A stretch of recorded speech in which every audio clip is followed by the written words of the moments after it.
Family trips would be more enjoyable without me, or so my mother-in-law seems to think. From the window of the speeding car, she looked at me with a mocking smile. This story begins on the first day of a family vacation with my husband's family. On the way to a luxury hotel, we stopped at a gas station. Then, suddenly, I was left behind, completely alone. I stood frozen, unsure of what to do. That moment is unforgettable.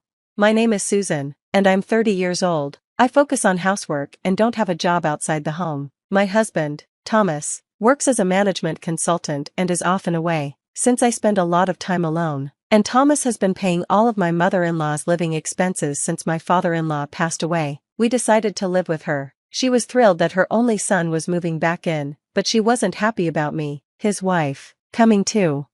I'm not glamorous or interested in designer brands. I do many household chores, so my hands are often rough, and I wear practical clothes that are easy to move in. To my mother-in-law, I was an embarrassing daughter-in-law she didn't want others to see.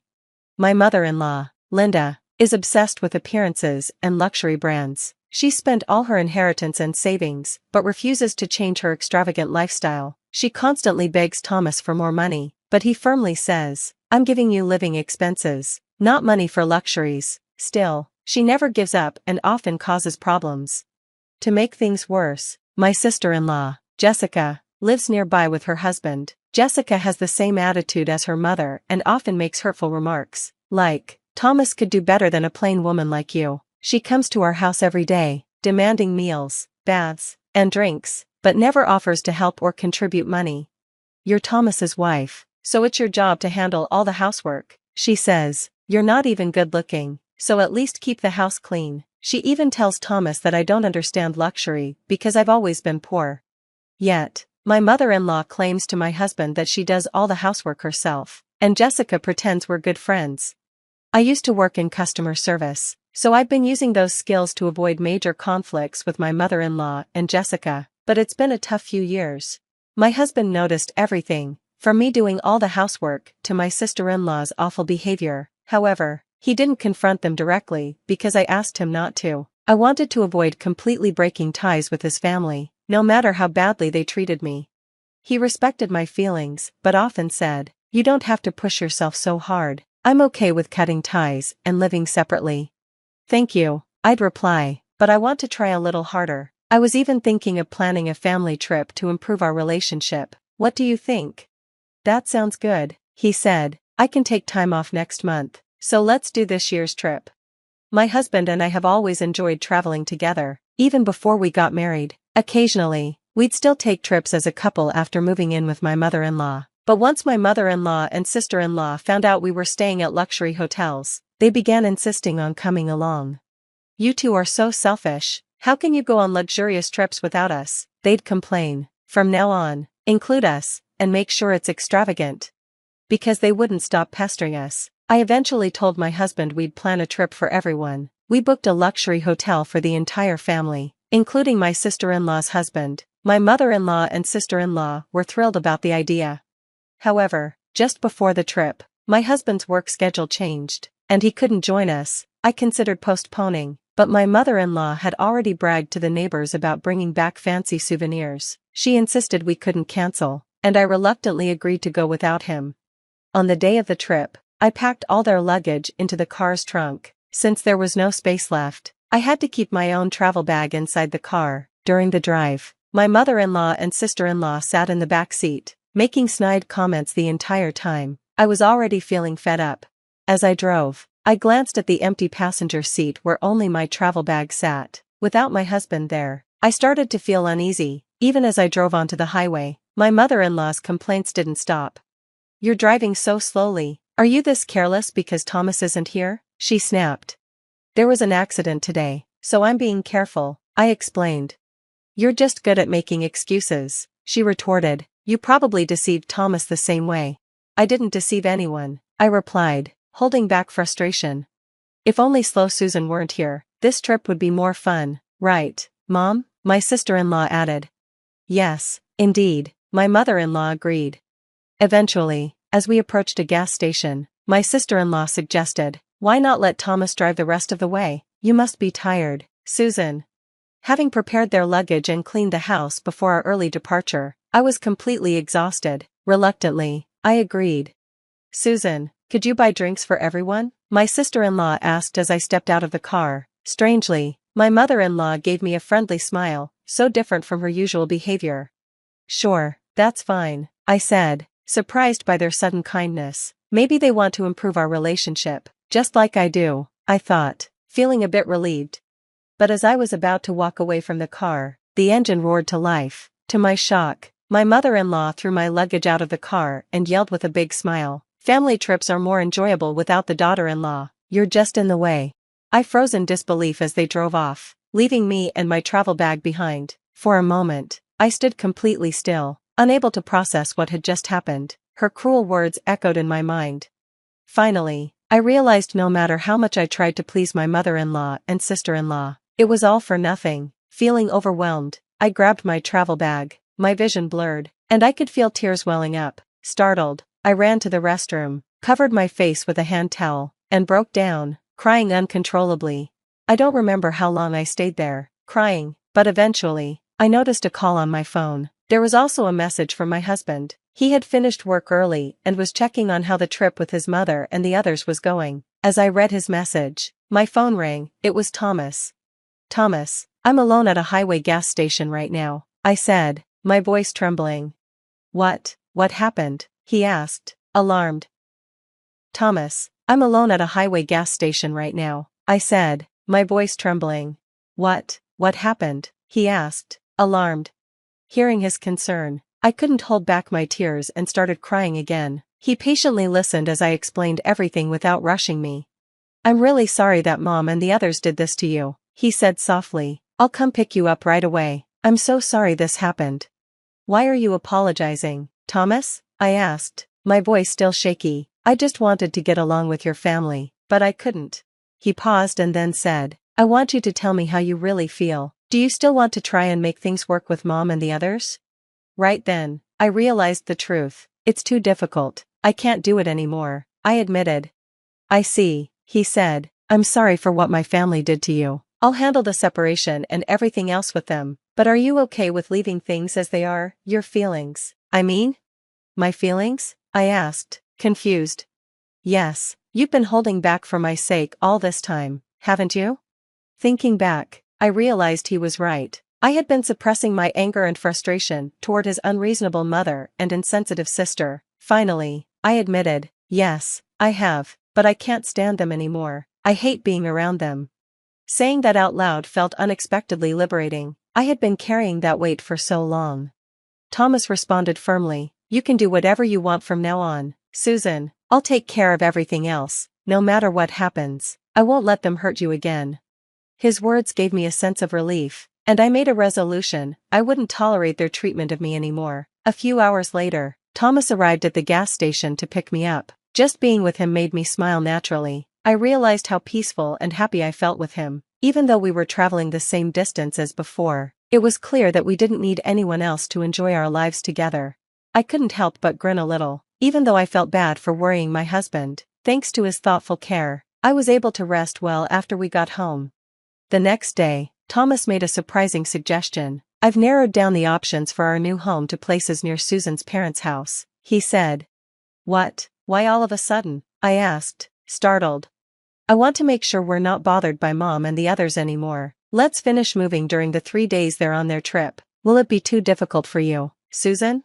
Thomas, who was usually so careful and planned, was suddenly acting decisively. I could tell he was deeply upset, though he kept a gentle smile for me. "I'm all for moving. Let's get started right away," I agreed.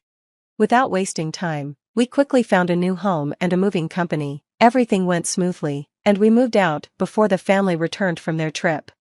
During this time, I received several smug emails from my mother-in-law and sister-in-law. "We're having the best trip without you," one read. "The hotel is luxurious and amazing. Make sure it's at this level next time. Dinner was extravagant and delicious. It's even more fun without Susan's ugly face around. Traveling with just the family is so much more relaxing. The jacuzzi is incredible." Their excitement and gloating were obvious, but I just thought, enjoy it while you can. I was looking forward to what would happen next. As expected, at around 10 a.m., on their checkout day, my phone rang. It was my mother-in-law. Susan, what's going on? She demanded. What do you mean? I replied calmly. They're saying the accommodation fee is $100,000. If you're not here, the price is completely different from what you told us, she shouted, panic in her voice. It's only natural that the regular accommodation fee applies, I explained to my mother-in-law. Since I'm not there, the special discount doesn't apply. What are you talking about? She demanded. That hotel is run by my relatives. That's why we were able to stay at a discounted rate, I replied calmly. What? We didn't know that, she exclaimed. Well, all the hotels we've stayed at on our trips were run by my relatives, which is why we always got a special rate. Thomas told me to keep it quiet because if Linda and the others found out, you'd demand to stay for free. What? Anyway, we can't pay $100,000. You have to do something. We're family, right? She begged. You said I wasn't family, remember? You enjoyed yourselves as a family, so please pay as a family. Goodbye, I said firmly and hung up. Ignoring her continued yelling, I felt a sense of relief.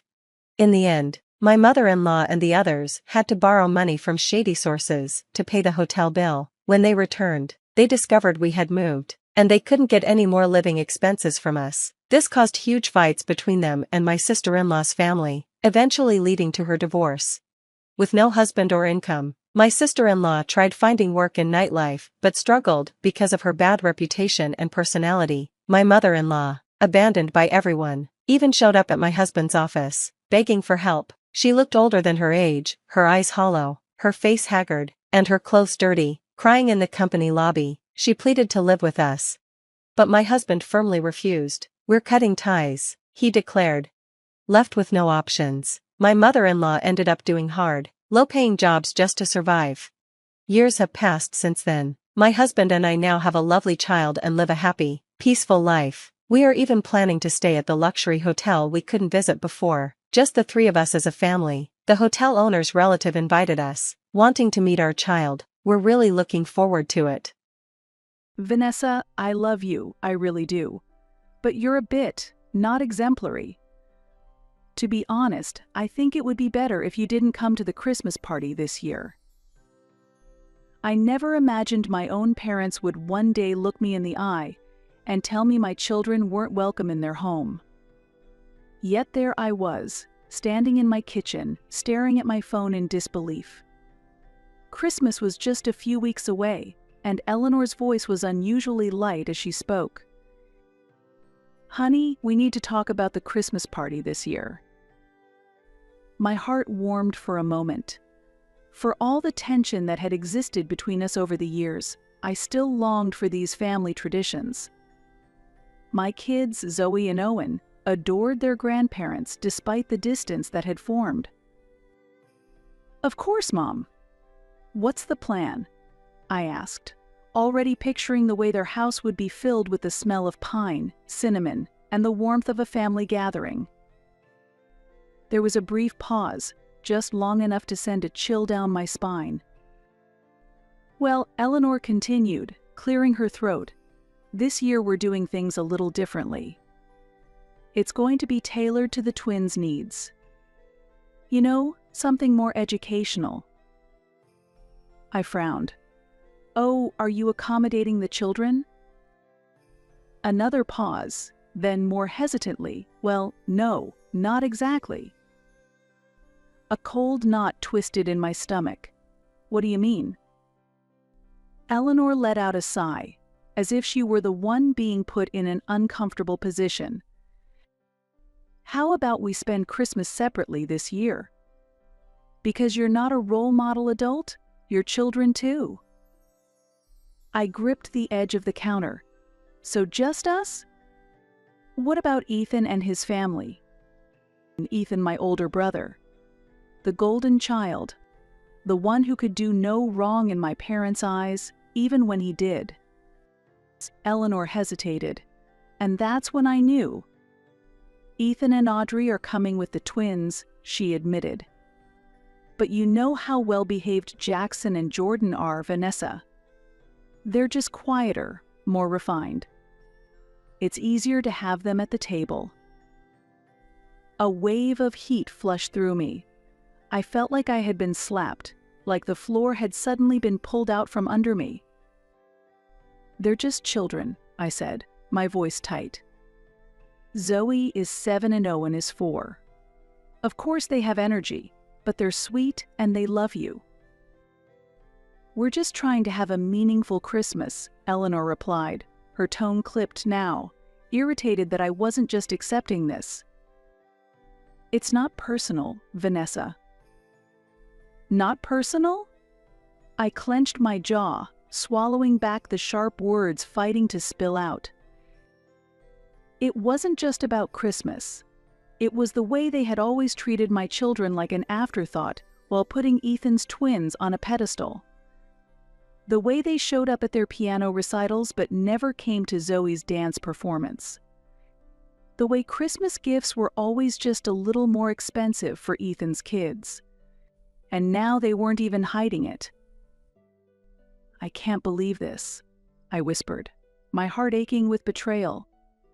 "You're actually telling me that my kids aren't welcome, but Ethan's are?" "Oh, Vanessa, don't be dramatic," Eleanor sighed. "It's just one party. Let's meet on another occasion." I almost laughed at the absurdity. They wanted me there, but not the 2 little souls I loved most in this world. I swallowed hard. "No, Mom. If I'm not welcome at this party, I won't be seeing you again." A long silence stretched between us. Then Eleanor exhaled sharply, as if I were the one being unreasonable. "Suit yourself." And just like that, she hung up. I stood there staring at the phone, my breath unsteady. I could hear my kids in the next room, giggling as they built a pillow fort, completely unaware that their grandparents, the ones they adored, had just cast them aside like they were somehow defective. I took a deep breath, my stomach churning with anger. I'd spent my whole life trying to please my parents, desperately seeking their approval. But at what cost? And if I let them get away with this, if I continue my relationship with them, what kind of mother would I be? No, I wasn't doing this anymore. They had made their choice. Now it was time for me to make mine. And they would regret it sooner than they thought. The weight of Eleanor's words lingered long after the call ended. I stood in my kitchen, the quiet hum of the refrigerator filling the silence, my phone still clutched in my hand. My fingers trembled as I set it down, my heart pounding with a mixture of anger and sadness. I had always known my parents favored Ethan, but I had convinced myself that it wasn't as bad as it seemed, that deep down they loved all of us equally. But tonight they had ripped away any illusion of fairness. They didn't even try to hide it anymore. They loved his children more. A sudden laugh, pure, carefree, echoed from the living room. I turned to see Zoe and Owen still playing in their pillow fort, completely unaware of the rejection that had just taken place. My chest tightened. They deserved better. I squared my shoulders and walked into the living room, forcing a smile. "All right, you two," I said, my voice steadier than I felt.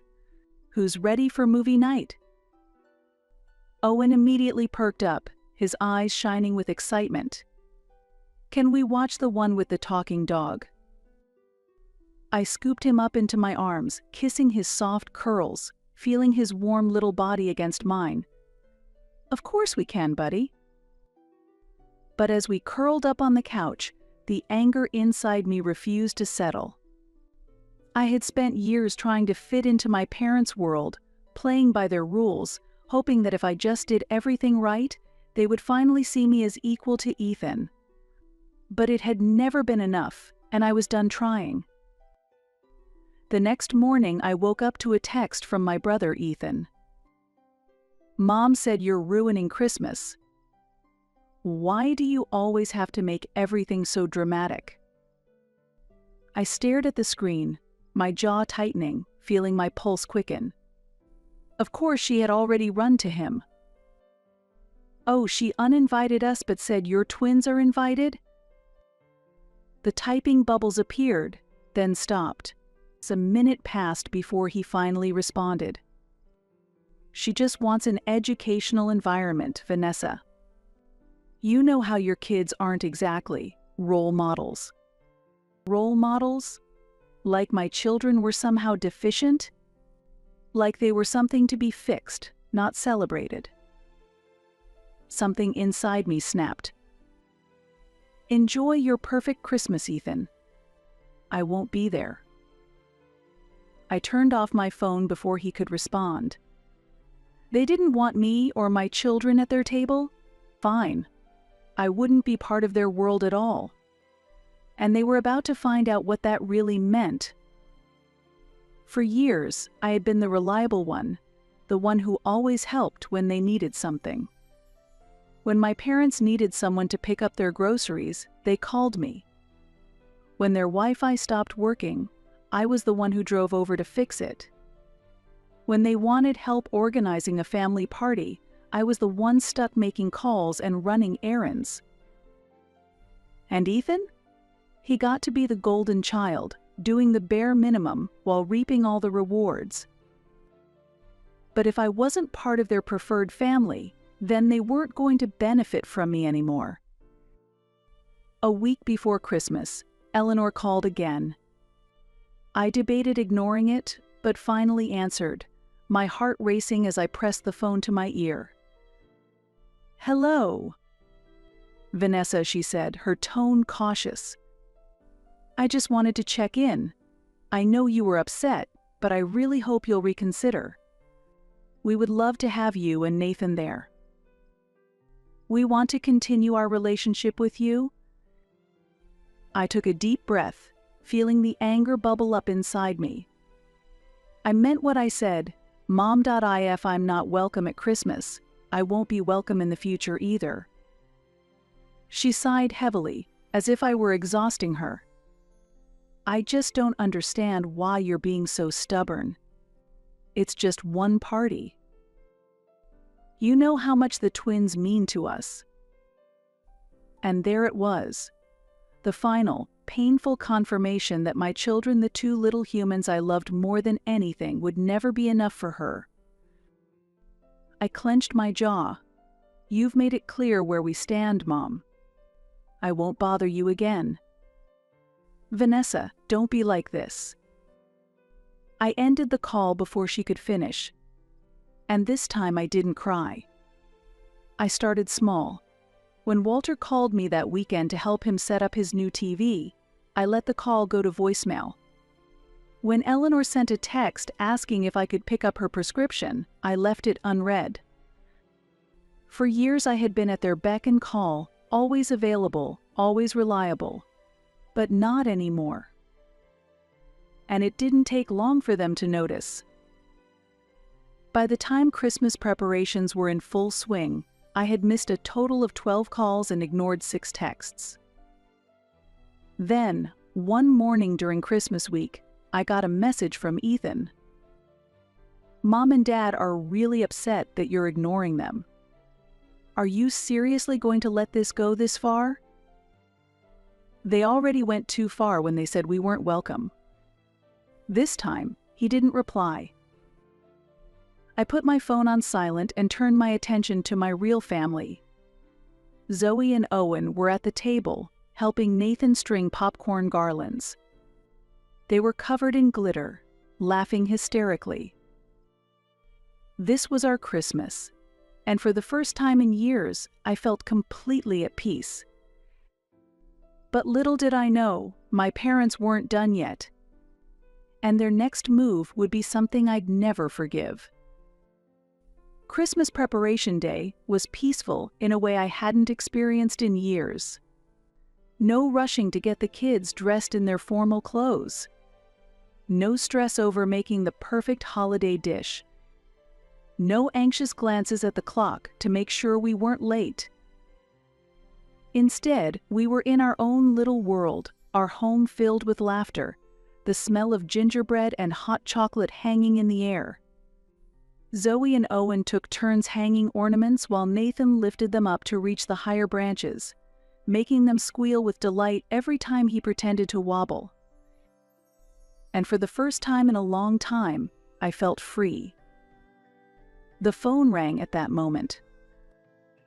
A usage confirmation email from the credit card company. When I opened it casually, I saw a large amount that I didn't recognize. I hadn't been checking my credit card statements every month. I discovered that the payment amount had increased by about $150 each month for several months. Last month was $500 more, which made me suspicious, so I investigated. I found that a massage chair recently purchased for my parents' home had been bought using my credit card. A slow, cold realization crawled up my spine. This was because I had temporarily allowed my parents to use this credit card.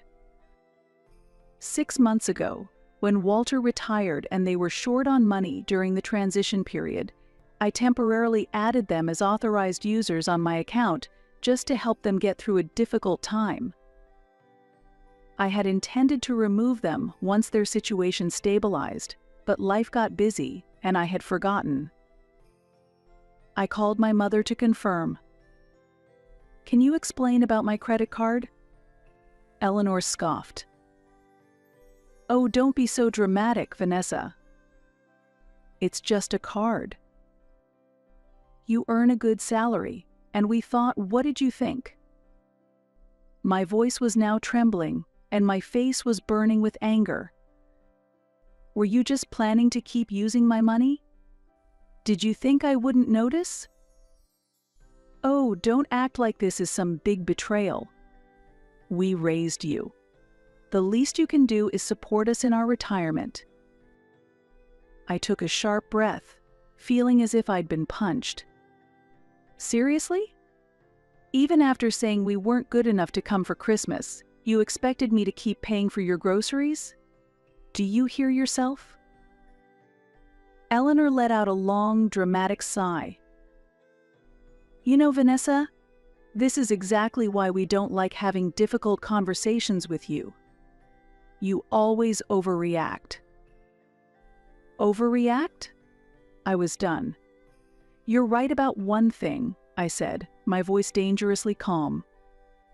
"I did cancel the card, and since we're having an honest conversation now, let me make one thing very clear. You will never see another cent from me. Ever." Eleanor gasped, as if I had slapped her. "Vanessa, don't be ridiculous."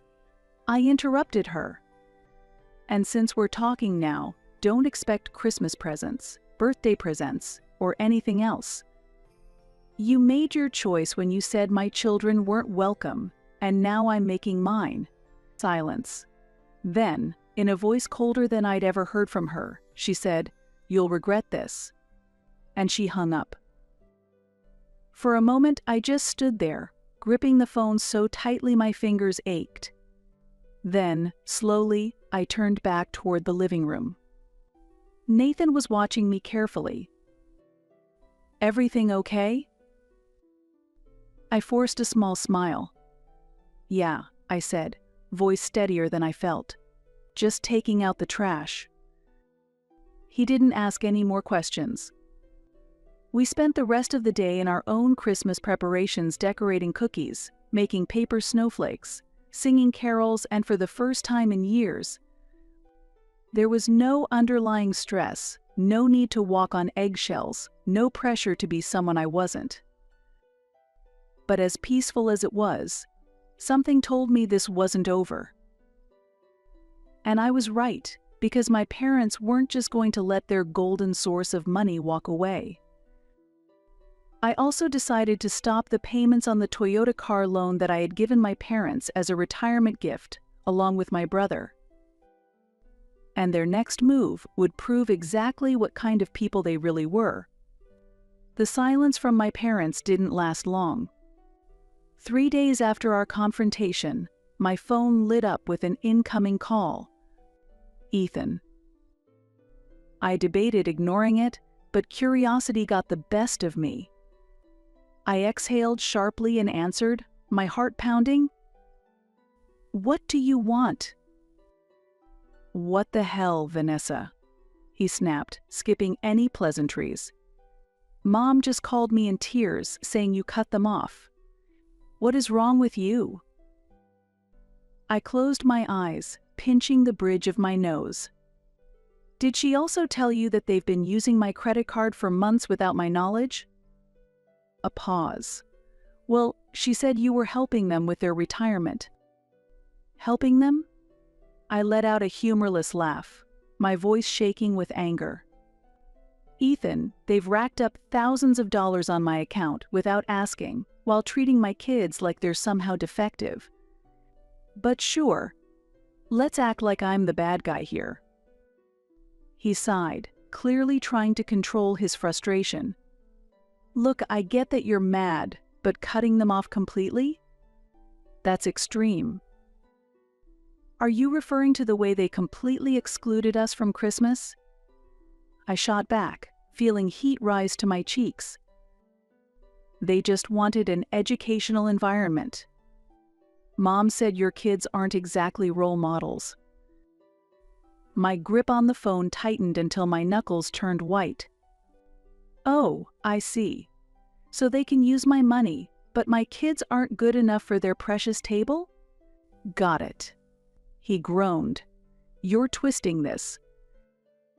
No, Ethan. I'm finally seeing it for what it is. There was a long pause. Then his voice turned calculating. Look, maybe we can work something out. What if you just kept helping them with smaller contributions? Like for the twins' education fund? That way no one has to suffer over a misunderstanding. A cold laugh bubbled up in my throat. Let me get this straight. You want me to keep sending them money after they literally told me they love your kids more than mine? They didn't mean it like that, he grumbled. They said it, Ethan. He had no response for that. After a moment, his voice turned stiff. Fine. If you want to be selfish, that's on you. But don't expect Mom and Dad to forgive you anytime soon. I smirked, shaking my head. I'll survive. Then, before he could argue, I hung up. For the next few weeks, my parents played the silent treatment game. No calls, no texts. I figured they were hoping I'd cave, come crawling back begging for their approval like I always had. But what they didn't realize was that for the first time in my life, I didn't need it anymore. And just when I thought they'd finally given up, they pulled one last desperate stunt. It was the week before Christmas when the letter arrived. Nathan found it in the mailbox, his brow furrowing as he read the sender's name. It's from your parents. I stiffened, my stomach instantly knotting. Oh, great. Let me guess, guilt, manipulation, or straight-up gaslighting. He smirked. Why don't we find out? I took the envelope, my hands trembling slightly as I tore it open. Inside was a formal legal document. My breath caught as I read the words. They were demanding reimbursement for years of emotional and financial support and educational investment. I let out a disbelieving laugh. You've got to be kidding me. Nathan took the letter, scanning it quickly. They're saying you owe them for raising you and for all the financial sacrifices they made for your well-being and education. He looked up, jaw tightening. Are they actually trying to bill you for your own childhood? Apparently they were. They had even included itemized cost things like food, clothes, school supplies, college tuition, and medical expenses from when I was a child. And at the bottom of the page, a final sum, $78,542. I blinked, feeling like I'd been slapped. They seriously think I'm going to give them nearly 80 grand? Nathan scoffed. They must be desperate. I exhaled slowly, anger burning through me like wildfire. This wasn't about money. This was control, a final, desperate attempt to pull me back into their grip. I looked at Nathan, my mind already made up. I think it's time I pay them a little visit. The next day, I drove to my parents' house, gripping the letter in my hands. I knocked, and when Eleanor opened the door, her face immediately hardened. "Oh, so now you show up." I didn't rise to the bait. I held up the letter. "You seriously thought this would work?" She folded her arms. "It's what's fair." I let out a sharp laugh. "Fair? You want to charge me for being your child while expecting free money from me for the rest of your lives?" Walter appeared in the doorway, his expression smug. "We sacrificed a lot for you, Vanessa, and now you're abandoning us." I stared at them, shaking my head. "No, Dad. You abandoned me when you made it clear that my kids weren't good enough. When you lied and stole from me. When you put a price tag on my worth." Eleanor's lips pressed into a thin line. "If you don't want to pay, then I guess we'll have to involve lawyers." I met her gaze, unfazed, my heart pounding with newfound confidence. "Go ahead." She blinked. "What?" I crossed my arms. "Take me to court. Try to explain to a judge why you're suing your own daughter for expenses from 20 years ago. See how that goes." Silence. For the first time, they looked unsure. Walter cleared his throat. "We just thought you'd want to make things right." I laughed. "Oh, I am making things right." Right now. I ripped the letter in half, watching their eyes widen in shock.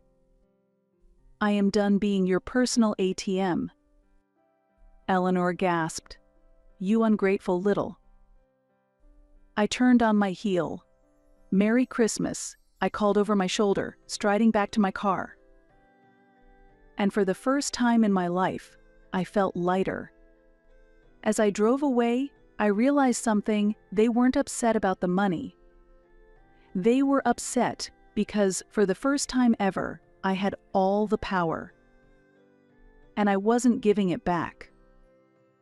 I thought that after ripping up their ridiculous demand for money, my parents would finally back off, that maybe, just maybe, they would sit in the wreckage of their own arrogance and realize that they had pushed me too far. But people like them, they don't change. They just escalate. It started small. A text from Eleanor 2 days before Christmas. "Vanessa, this is ridiculous. We're family. You don't turn your back on family over a silly argument." I ignored it, feeling a strange mix of sadness and resolve. The next day, another message. "We forgive you. Come to Christmas dinner and we'll forget this ever happened." I almost laughed. They forgive me? Then, a few hours later, one from Ethan. "They're really hurting, Vanessa. Just apologize so we can move on." I rolled my eyes. Of course, in his world, I was the one who had done something wrong. I typed out a response, my fingers flying across the screen. Funny. They weren't hurting when they were stealing from me, or when they told me my kids weren't welcome. I think they'll survive. I hit send and blocked his number. Then Christmas Eve arrived. Nathan and I had just put the finishing touches on the tree, and Zoe and Owen were in their pajamas, dancing around the living room, too excited to sleep. It was perfect. And then the doorbell rang. Nathan and I exchanged a look. "No way," he muttered. I walked to the door and peered through the peephole. Sure enough, Eleanor and Walter. I considered ignoring them, But then I spotted what they were holding, a giant, beautifully wrapped box. I sighed and opened the door. "What do you want?" Eleanor's face lit up with forced cheerfulness. "Merry Christmas, sweetheart." Walter held out the gift. "For the kids, educational toys." I folded my arms. "No thanks." Eleanor's smile wavered. "Vanessa, don't be stubborn. Let's not ruin Christmas over this." "You already ruined Christmas," I shot back, my voice trembling with anger, "when you told me my children weren't good enough for your table. Remember that?" Her mouth opened, then closed. Walter sighed. "Come on, Vanessa. Let's just be a family again." I stared at them, feeling nothing but exhaustion. "You don't want to be a family," I said quietly. "You want me to go back to being useful." Their silence told me everything I needed to know. I shook my head. "Take your gift and go." Eleanor's expression hardened. "Vanessa, don't be selfish. Think about the children." I smiled coldly. "I am thinking about the children. That's exactly why you're not in their lives anymore." Walter's jaw tightened. "You really want to do this?" I exhaled. "I already did." And with that, I shut the door in their faces, my heart racing but my resolve stronger than ever. That night, we had the best Christmas ever. Zoe and Owen tore into their presence, their laughter echoing through the house. We drank hot cocoa, played board games, and watched Christmas movies until they fell asleep on the couch. And for the first time in my life, Christmas wasn't about trying to prove myself. It was about us. Real family. Chosen family. The kind that doesn't come with conditions. The kind that doesn't make you earn love. The kind that loves you because they want to, not because they expect something in return. I thought that was the end of it, that after being cut off financially, humiliated at Christmas, and rejected at my front door, my parents would finally accept that I was done. But I underestimated just how much control they thought they still had over me. Because New Year's Eve, they did something I never saw coming. New Year's Eve was supposed to be a fresh start, a night to leave the past behind and step into a better future. That's what I told myself as I set up the snack table, laughter and music filling our home. Zoe and Owen were buzzing with excitement, running around in their little party hats, counting down the hours until midnight. Nathan was pouring champagne for us, a soft smile on his face. It was our night, our celebration. And then the knock. I froze, my stomach dropping. Nathan glanced at me. "You think?" I already knew. I walked to the door, took a deep breath, and opened it. And there they were. Eleanor, Walter, Ethan, and Ethan's wife, Audrey. It was an ambush. I crossed my arms. "What do you want?" Eleanor smiled, but it was the same forced, sugary tone she always used when she wanted something. "We just want to talk." "No thanks," I said flatly, feeling my heart hammering against my ribs. Walter sighed. "Vanessa, enough. You've made your point. Now let's fix this before things go too far." I narrowed my eyes. Too far? What does that even mean? Eleanor exchanged a look with Ethan. "We just don't want this to affect the children's development." Something about her tone made my skin crawl. "What are you talking about?" Ethan stepped forward, arms crossed over his chest like he was the one who had been wronged. "Mom and Dad have been talking to a lawyer." A cold wave of dread rolled through me. "A lawyer? I repeated slowly. Eleanor nodded, her eyes gleaming with false sympathy. We're just worried, Vanessa. You've cut your children off from their real family over a silly misunderstanding. That's not fair to their educational development. I felt my pulse pound in my throat. What are you trying to say? Walter cleared his throat.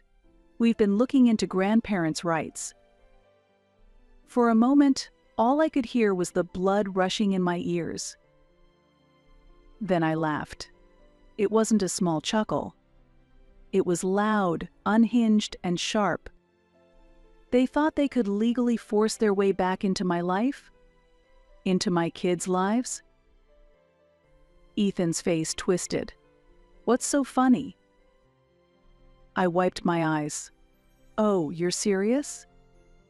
You think any judge is going to look at this situation and side with you? Eleanor's lips pressed together. We've done nothing wrong. Nothing wrong? I repeated, stepping forward, feeling fire in my veins. You stole from me. You treated my kids like they were defective. And now, because I finally cut you off, you think you can bully your way back in? Walter's face darkened.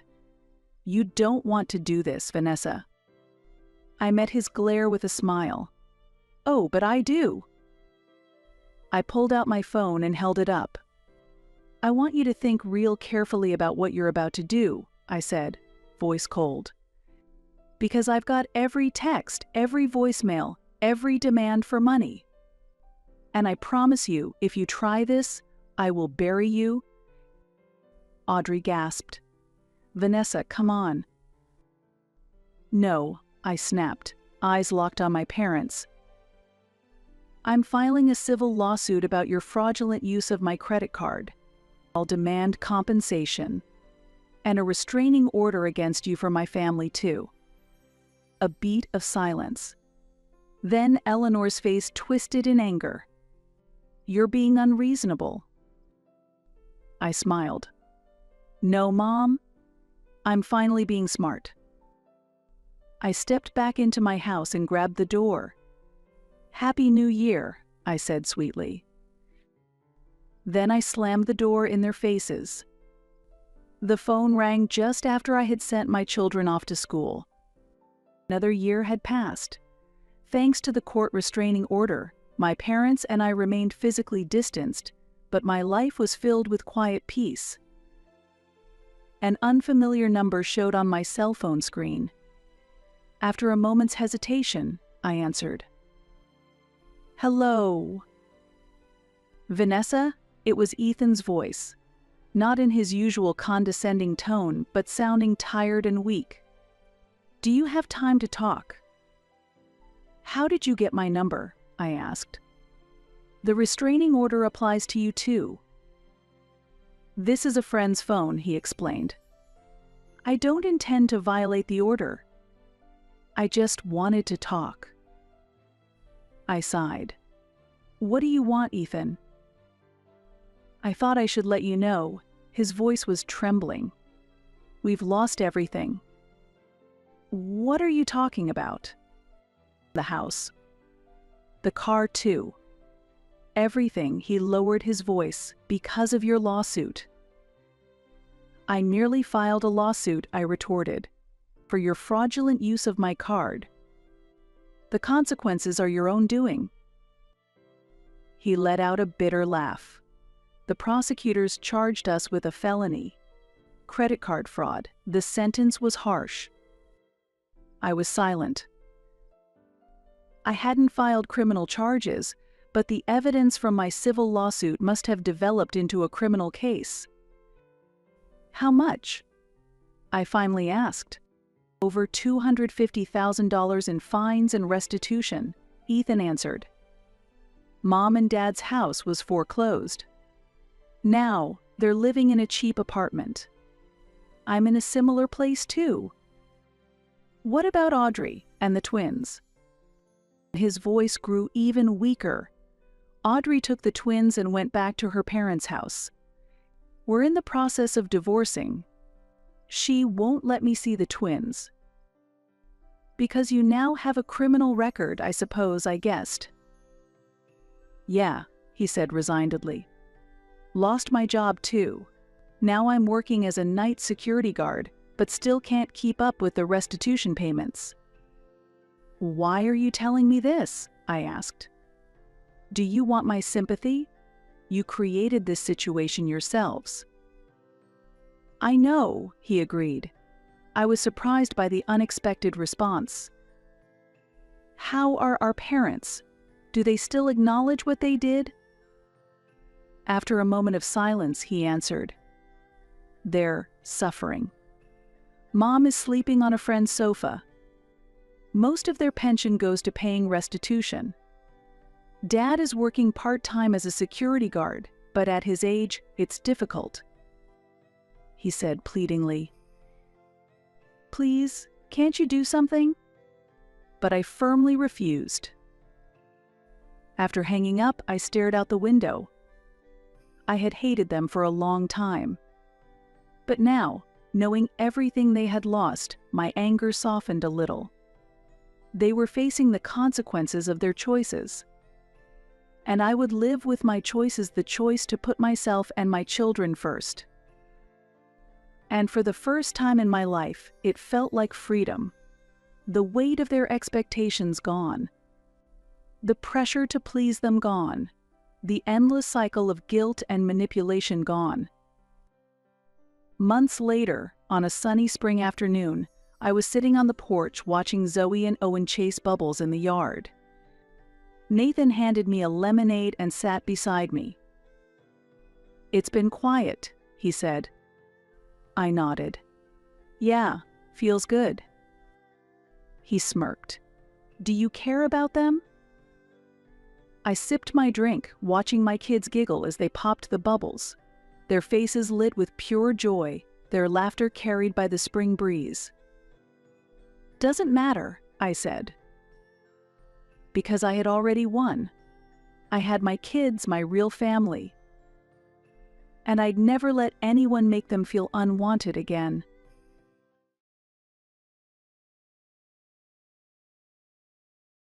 My name is Mandy Hansen. This narrative chronicles the intricate and often strained relationship between my sister Ashley and me, as well as the skewed sense of affection that pervades our family dynamics. Reflecting on the past, it's evident that the complexities were always present. The relentless pressures stemming from our parents' expectations and their responsibilities weighed heavily on us. The unconditional love directed at my sister contrasted sharply with the stringent demands placed on me. It often felt as though Ashley and I existed in entirely different realms, though we shared the same roof. When Ashley entered the world, I was merely 5 years old. From the outset, our parents treated her as a remarkably special child. She was distinctively a little different compared to other children. Her inappropriate reactions in social settings, her sudden bursts of emotion, and her apparent disregard for the feelings of others were quite noticeable. The doctor diagnosed her with a mild developmental disorder, a diagnosis our parents refused to accept outright. Ashley is special. Those around her are the ones who fail to comprehend. My mother would often repeat, almost like a mantra. Consequently, the responsibility of caring for my special sister inevitably fell upon me. Upon returning from school, I would immediately assist Ashley with her homework, help stabilize her emotional fluctuations, and often mediate her interactions with friends. Due to her demanding job, my mother couldn't attend to Ashley after work, and my father would suppress any objections I raised by reminding me, "You're the older sister." A particular incident at my best friend's 13th birthday party remains vivid in my memory. It was when my friend received a Barbie house from her grandparents, accepting the gift with a bashful yet genuine affection. At that moment, Ashley let out a derisive laugh. How silly. Aren't we too old to still be playing with toys like that? The atmosphere in the room turned icy. Tears appeared in my friend's eyes, and the other children showed signs of confusion and discomfort. I immediately escorted Ashley home, but the response from our parents was predictably dismissive. "You need to be more understanding of Ashley. How could you, as her sister, feel embarrassed by her?" From that point onward, a significant shift began within me. I felt increasingly torn between the rigid expectations of my parents and the stark reality of our lives. The conflict between my duties towards Ashley and my aspirations for my own life intensified progressively. Throughout high school, I sought refuge in academics, which became my sanctuary from the familial stresses and from Ashley. I spent countless hours in the library, engaged in extracurricular activities after school, and devoted my weekends to volunteer work. I meticulously crafted reasons to spend as little time at home as possible. Nonetheless, Ashley continually sought to intrude into my life, disrupting my plans with friends, my club activities, and even my study sessions in the library. She even made attempts to befriend my friends, exchanging contact information and trying to ingratiate herself with them. Despite my repeated pleas for her to desist, her efforts persisted ineffectively. Moreover, Ashley often portrayed herself as the victim to our parents, complaining that Mandy doesn't play nicely with me. Believing her narrative, they incessantly instructed me not to exclude Ashley, utterly disregarding my need for personal space and time. Attending college became my ultimate escape. When I was accepted to an out-of-state college with a full scholarship, my mother pleaded with tears in her eyes. "Think about Ashley. She needs you." However, I was not going to miss the opportunity to be free from the pressure of the last 18 years. With a single suitcase, I moved into the dormitory and seldom returned home, even during vacations, cherishing the newfound freedom to breathe without constraints. College life opened new horizons for me. I delved into theories of family relationships in my psychology classes and uncovered significant insights about myself during counseling sessions. Most importantly, I experienced firsthand what healthy interpersonal relationships should look like. For the first time, I began to recognize that the familial dynamics I had grown accustomed to were extraordinarily abnormal. During fall in my sophomore year, while waiting for an interview at an investment bank, I encountered Jeff. Seated next to me, he inquired with a gentle smile, "Nervous?" Despite being dressed formally, his demeanor exuded a warmth that slightly alleviated my anxiety. "Just a bit," I responded, leading him to introduce himself. "He's Jeff Baker, an undergraduate older than me majoring in economics who also attended my college, although we had never met as we went to different campuses." After completing our interviews, Jeff waited for me outside. "How about some coffee?" Over coffee at a nearby cafe, we shared our academic pursuits and future aspirations. As our conversation unfolded, we discovered numerous similarities in our backgrounds, including complicated relationships with our parents, a shared passion for finance, and a strong emphasis on personal independence. When he mentioned, "Family can sometimes be a burden," I found myself unexpectedly emotional. For the first time, I opened up to someone about the family issues I had always kept to myself. Jeff listened intently as I described my challenging relationship with Ashley, the disproportionate expectations from my parents, and the profound loneliness I had endured. His reaction was unlike any I had encountered before. "You haven't done anything wrong." Those words felt like a balm, lightening the heavy burden that had long oppressed my heart.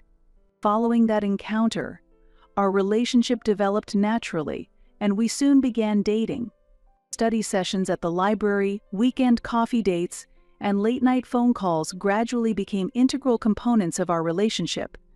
Over time, Jeff became an increasingly vital part of my life. After we both graduated from college, we were fortunate to secure positions at the same prestigious investment bank. Although we were assigned to different departments, the sheer joy of being able to work within the same building brought us immense happiness and convenience. 2 years after we had begun dating, Jeff proposed to me in a beautifully simple manner. There were no elaborate special effects or grandiose performances, just the sincere and heartfelt words, "I want to walk through life with you." As we embarked on the journey of planning our wedding, The initial hurdle we encountered was the necessity to inform my parents and Ashley about our engagement.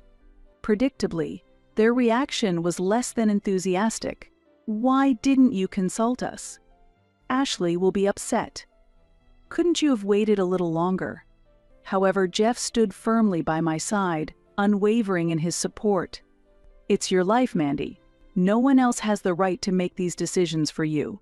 Following our wedding, Jeff and I purchased a quaint house in the suburbs. There we enjoyed the simple pleasures of gardening on the weekends and relished in sharing the events of each day with one another as the evenings wound down. A few years into our marriage, we were overjoyed to welcome our son Wesley into the world. Although our life might have seemed ordinary to others, to me, it felt like a dream come true. One day, while browsing through a Facebook group chat, I stumbled upon the news of Ashley's engagement. She was set to marry Ryan, a man who was 15 years older than her. This group included many of my old friends, some of whom Ashley had apparently been trying to maintain somewhat obsessive relationships with during my absence.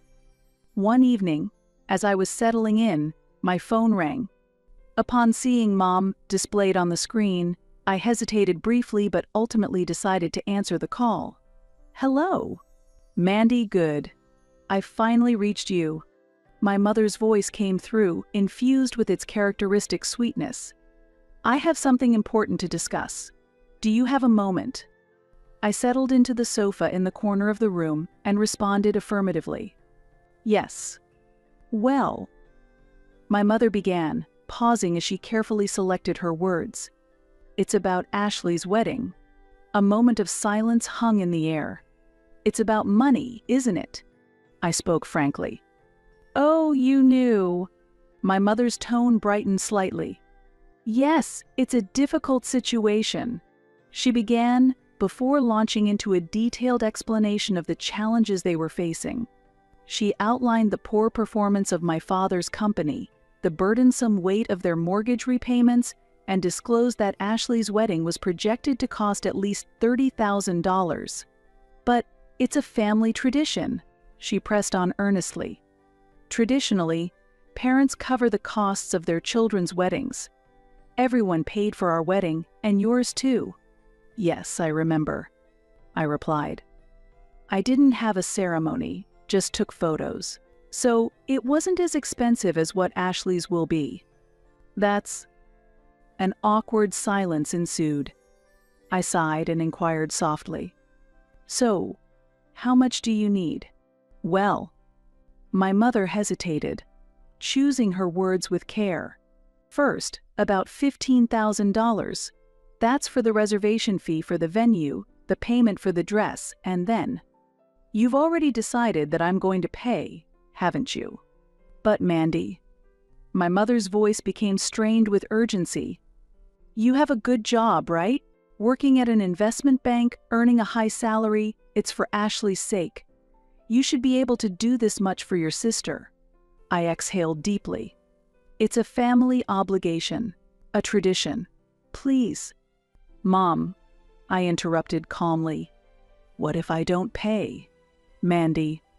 My mother's voice quivered with emotion. "Don't say that. We're really in trouble. It's Ashley's dream wedding. It's supposed to be the most important day of her life." Suddenly, my mother began to sob. "Please, Mandy, don't destroy the family. You know Ashley is special. She needs this wedding. You should understand." I closed my eyes and took a slow, deep breath. "I understand," I responded in a subdued tone. "I suppose I'll pay then." "Oh, Mandy." My mother's voice overflowed with joy. "You really are a good child. I'll send you the bank account number tomorrow. I'll also provide the contact details for the wedding planner." "Yes," I replied succinctly and promptly ended the call. That night, I found myself gazing up at the ceiling for hours, lost in thought. On a seemingly unremarkable Tuesday evening, after finishing my grocery shopping and heading back to my car, my phone suddenly rang. It was Kelly, a dear friend from my college days. "Mandy, did you receive Ashley's wedding invitation?" I halted, taken aback. "What are you talking about?" Kelly's voice trailed off, uncertain. Ashley is getting married. I received the invitation this morning. In that instant, a chill ran through me.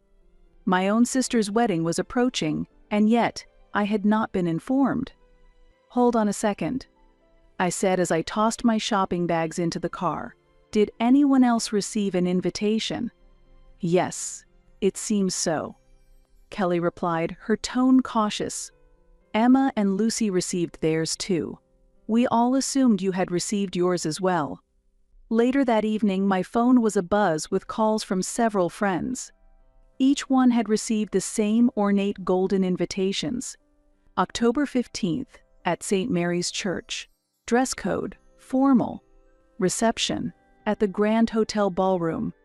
As the details flowed in from my friends, it became clear.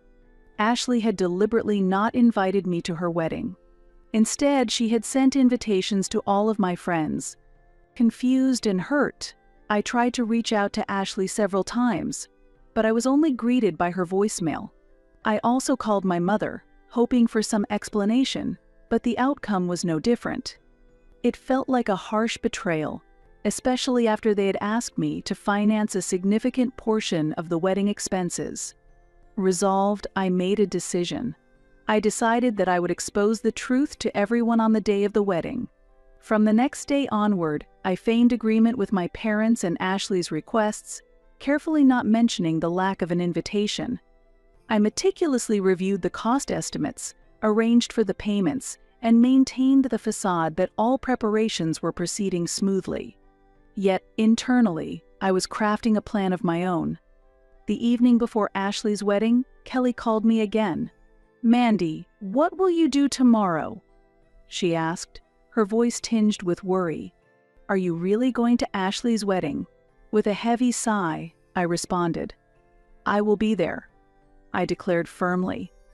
But not as a guest. After all, I wasn't invited to begin with.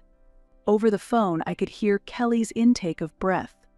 "What do you mean?" "It's time to reveal the truth," I stated calmly, yet with resolute determination. I explained to her about the things my parents and Ashley have done to me over the years, and about the issue with the wedding costs this time. As part of our family tradition, it has been customary for parents to bear the costs of their children's weddings. However, citing their lack of financial resources as a reason, they tried to shift that burden onto me. Kelly exclaimed in shock. "They made you pay for the wedding but didn't invite you. How can such a terrible thing happen?" "Yes, that's exactly what they did," I confirmed with a bitter smile. "They wanted to take everything from me and then exclude me completely. Well, if that's their wish, I'm prepared with a response of my own." After ending the call with Kelly, I reached out to another contact to discuss the situation further. "Yes, thank you," I said, concluding the call and then walking over to my closet. I needed to decide on my attire for the following day. I opted for casual jeans and a simple blouse, an ensemble entirely unsuitable for a wedding. However, that choice was precisely aligned with my intentions. As I was making these preparations, Jeff walked into the room. He observed my preparations and gave a silent nod of approval. "Are you okay?" he inquired softly, concern evident in his voice. "Yes," I replied as I finished arranging the clothes for the following day. "Tomorrow will be the day when everything comes to an end," I declared, a mix of determination and anxiety in my tone. Even before the sun rose, my heart was already racing with anticipation. The digital clock on our bedside table glowed 6 a.m. The wedding was set to commence at 10 a.m., necessitating about an hour's drive to St. Mary's Church, the chosen venue. As I scrolled through my phone, I noticed it was flooded with messages from my friends, indicating that they were already in motion. Unbeknownst to me, they had started to implement a plan of their own. Dressed casually in jeans and a simple blouse, I stepped out into the still quiet town. Jeff took the wheel, and as we drove, I found myself lost in thought, gazing out the window.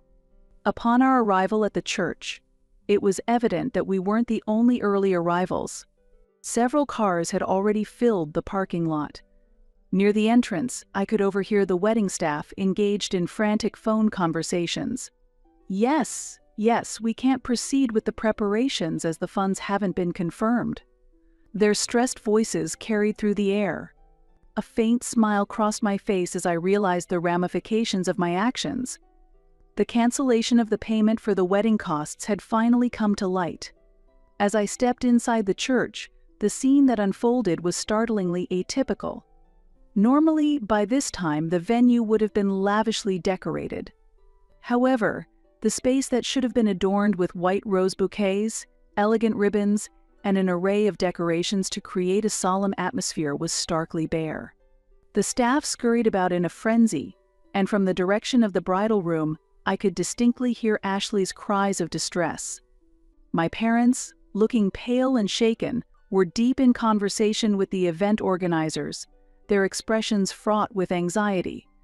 Then my gaze fell on my friends, who were dressed in strikingly unconventional attire for a wedding.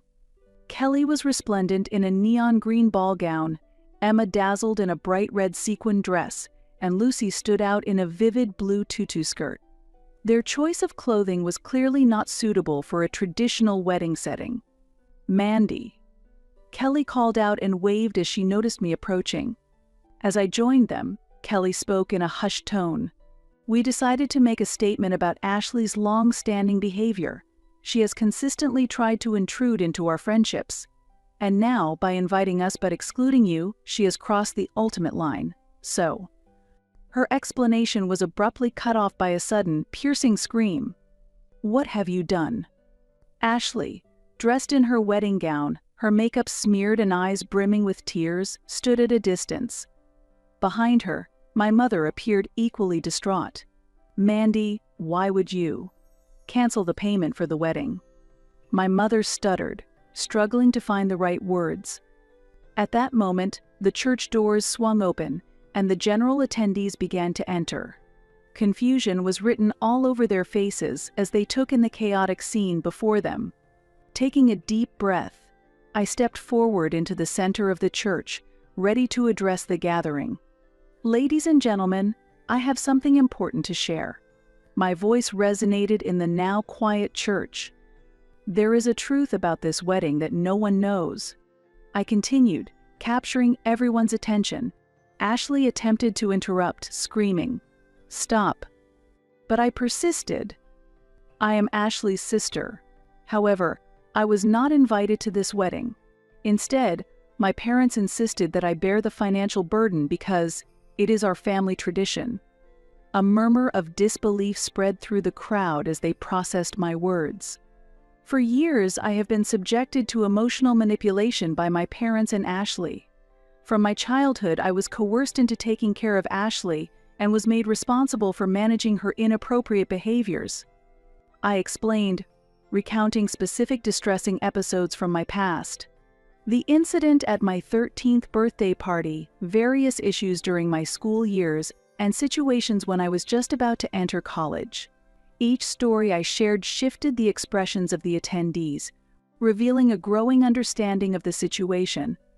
And now, they demanded that I cover the costs of this wedding while simultaneously excluding me from it. This act is the culmination of their pattern of behavior over the years. The atmosphere in the church became incredibly tense as the reality of the situation settled in. Ashley, overwhelmed by emotions, cried out, "It's all lies. All of it." By this time, however, many of the attendees had begun to grasp the full extent of the circumstances.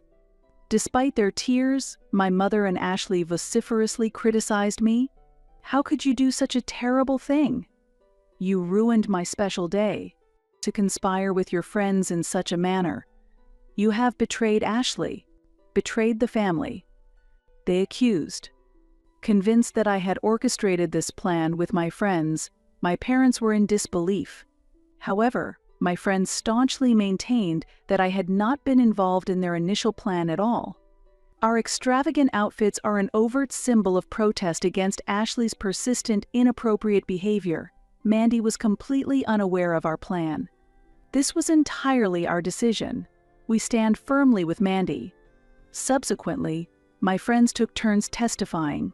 One after another, they recounted specific instances of how Ashley had intrusively meddled in their friendships over the years and made repeated attempts to marginalize and exclude me from social gatherings.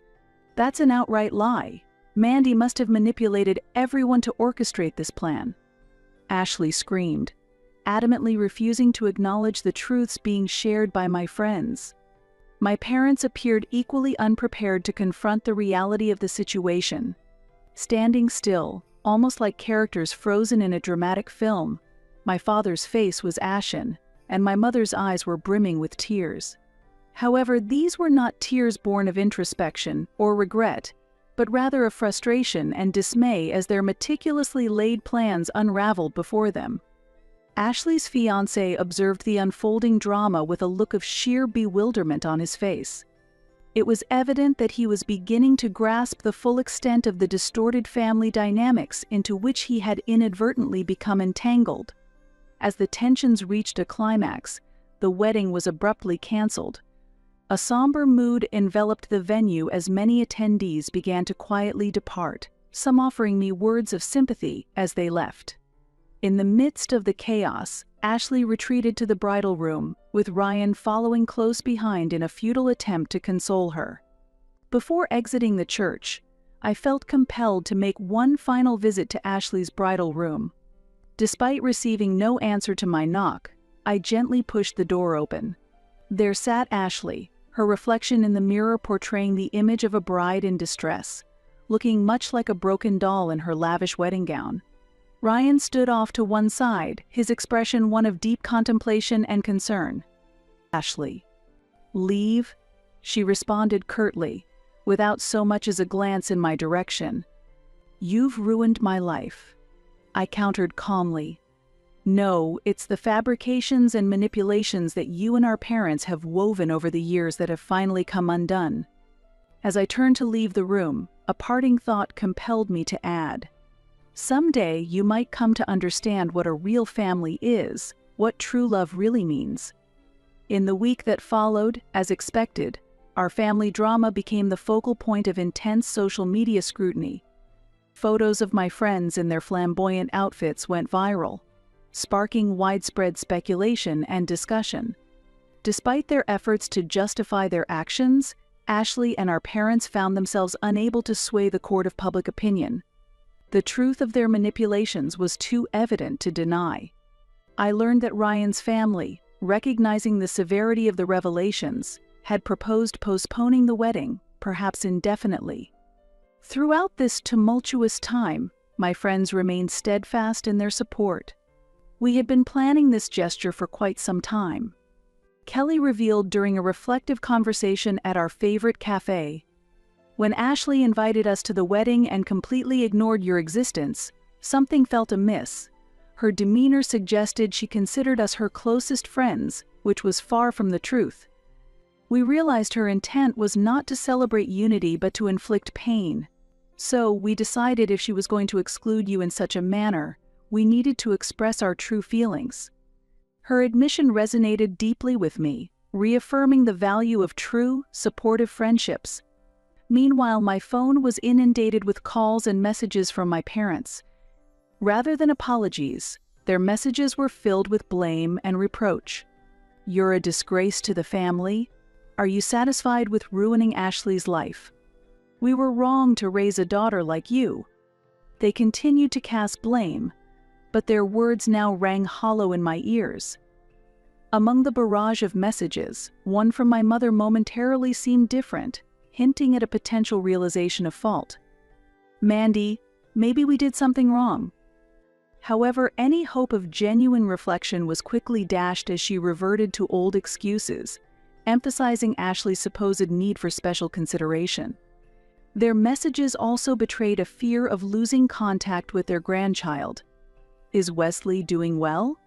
Isn't it time you let us see him? I want my child to experience a healthy family relationship. We don't need your kind of toxicity." With that, I ceased all communication, resolved not to let their words sway me any longer.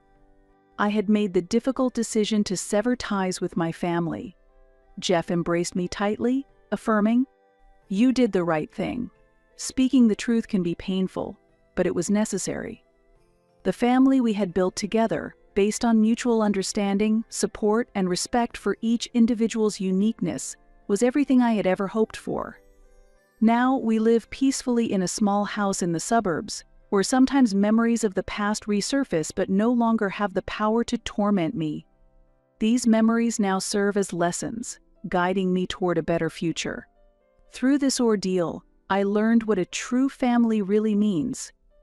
Blood does not necessarily signify affection, and true bonds are born from mutual understanding and respect. And now I am committed to passing these lessons on to my child, teaching him that everyone has the right to live as they are, and that sometimes saying no is also an act of love. Everyone is special. However, this does not mean that only certain children are seen as special. It means that everyone has the right to shine in their own way. This is perhaps the most important lesson I've learned over a long, often challenging journey. Don't even think about coming to your brother's engagement party. My father's voice cracked as he stood in his office doorway, fists clenched at his sides. "Why?" I asked. The serving tray I'd been polishing clattered to the floor. After years of trying to earn his respect, my heart sank like a stone. I stood frozen, watching as he turned back to his desk, tears welling in his eyes, but not for me. For his reputation, for his family's standing, for the embarrassment he felt having a daughter who served food instead of managing portfolios. However, 3 days later, they faced a major problem. The irony wasn't lost on me. My passion for food began in childhood, creating desserts in our family kitchen that made everyone smile. I was arranging cupcakes for a school bake sale when Dad first noticed my talent, his proud smile igniting something warm inside me. "What you're doing is incredible," he said, watching as I transformed simple ingredients into treats that made my classmates beam with delight. "You're creating something special here." I looked up, spatula in hand, to find myself basking in the warmest smile I'd ever seen from him. "Everyone deserves to enjoy beautiful food," I answered simply. The first sign that something was truly broken came during my high school graduation dinner. The Reynolds estate was intimidating. It had marble countertops and artwork that cost more than a year's salary at any restaurant. My mother sat stiffly at the head of the table, pearl necklace gleaming under the chandelier light. "And what are your plans now, Olivia?" she asked, though we'd discussed my culinary school applications countless times. "I'm attending the Culinary Institute in fall." "Oh, how quaint. I suppose someone needs to cook those business lunches." Dad squeezed his napkin but said nothing to defend me. "Will you be studying management?" he asked, his voice tight. "Restaurant administration is quite lucrative. You've always had a talent for cooking. You should build on that and study business management." I blinked in confusion. "I'm focusing on culinary arts. I enjoy creating food directly. The hands-on, creative work is why I love cooking." The table fell silent. Mom exchanged a look with Dad that made my stomach knot. Later that night, Dad suggested, "Perhaps you should consider being less explicit about serving food yourself. People in our circles respect business owners, Olivia. Maybe emphasize the management part more than the waitressing." I dismissed it then as a one-time concession. I was planning to pursue my dream of serving my own cooking to people with my own hands someday, while gaining experience as a waitress in a hotel and studying cooking. Little did I know it was the beginning of Dad's campaign to reshape me into someone his social circle could respect, someone the Reynolds family could showcase at their gatherings. For years, I tried to be both the daughter my father wanted to show off and the food service worker who found joy in creating perfect dining experiences. I maintained my shifts at Grand Meridian while attending his business functions. I wore the right clothes, learned which wines to recommend, and smiled through conversations about market trends and vacation properties. My father gradually stopped acknowledging my culinary creations and no longer saw me as the talented daughter that once surprised him. For him, my cooking was nothing more than a consistent hobby. The morning after Dad's rejection, I wandered through my small apartment, a stark contrast to the Reynolds estate in Westmoreland Heights where I grew up. My neighbors were teachers, nurses, and retail workers, people whose professions didn't involve investment portfolios or country club memberships. I remembered the charity gala I'd attended 6 months ago at Dad's insistence. A family friend, Catherine Whittington, champagne flute in hand, had cornered me by the appetizer table. "Walter mentioned you work downtown. Which firm are you with?" Her diamond tennis bracelet caught the light as she gestured. Before I could answer, Dad appeared at my side, his hand pressing firmly against my elbow. "Olivia's in the hospitality industry. She's quite talented at event coordination." Not a lie, but not the truth either. I noticed how he'd steered the conversation away from my hands-on work, my actual passion. That night, after everyone left, I confronted him. "You made it sound like I sit behind a desk all day." "I just simplified things," he said, loosening his tie. "They wouldn't understand what you do anyway." "What's there to understand? I'm a waitress at a hotel restaurant." "I'm proud of that." He sighed, that familiar crease forming between his eyebrows. "Olivia, in our circles, people expect a certain trajectory. No one serves food unless they own the restaurant." I maintained my hotel schedule despite Dad's hints that perhaps I could afford to find something more suitable now. I refuse to give up the work that gives me life, the joy I feel when guests taste my food and close their eyes in delight. The power of that connection was intoxicating, magical in ways Dad's world of property values and business acquisitions could never understand. Then came the announcement that changed everything. Dad burst into my apartment one Sunday, unusually animated. Ethan proposed to Sophia Chen. He announced proudly. She said yes. I recognized the name immediately. Sophia Chen was a rising star in the legal community. Her case is often featured in local news. "That's wonderful," I said, genuinely happy for my brother Ethan, who has always been kinder to me than our parents. "When's the party?" "Next month. They're planning to get engaged quickly before her big case." His eyes sparkled with an intensity I hadn't seen directed at me in years. "A Chen joining the Reynolds family. Your mother's thrilled." The Chen-Reynolds engagement consumed all family conversations. Sunday dinners became planning sessions about guest lists and business connections. "Sophia's family wants traditional elements," Mom said one Sunday, dabbing her lips. "But the networking opportunity will be incredible." I sat quietly, my stomach turning as love transformed into business. Ethan looked uncomfortable too. As the party approached, Dad's criticisms grew harsher, no longer suggestions but demands. "Can't you take that week off?" he asked during a rare visit. "Why don't you help with the preparations instead of waiting tables?" "Why would I do that?"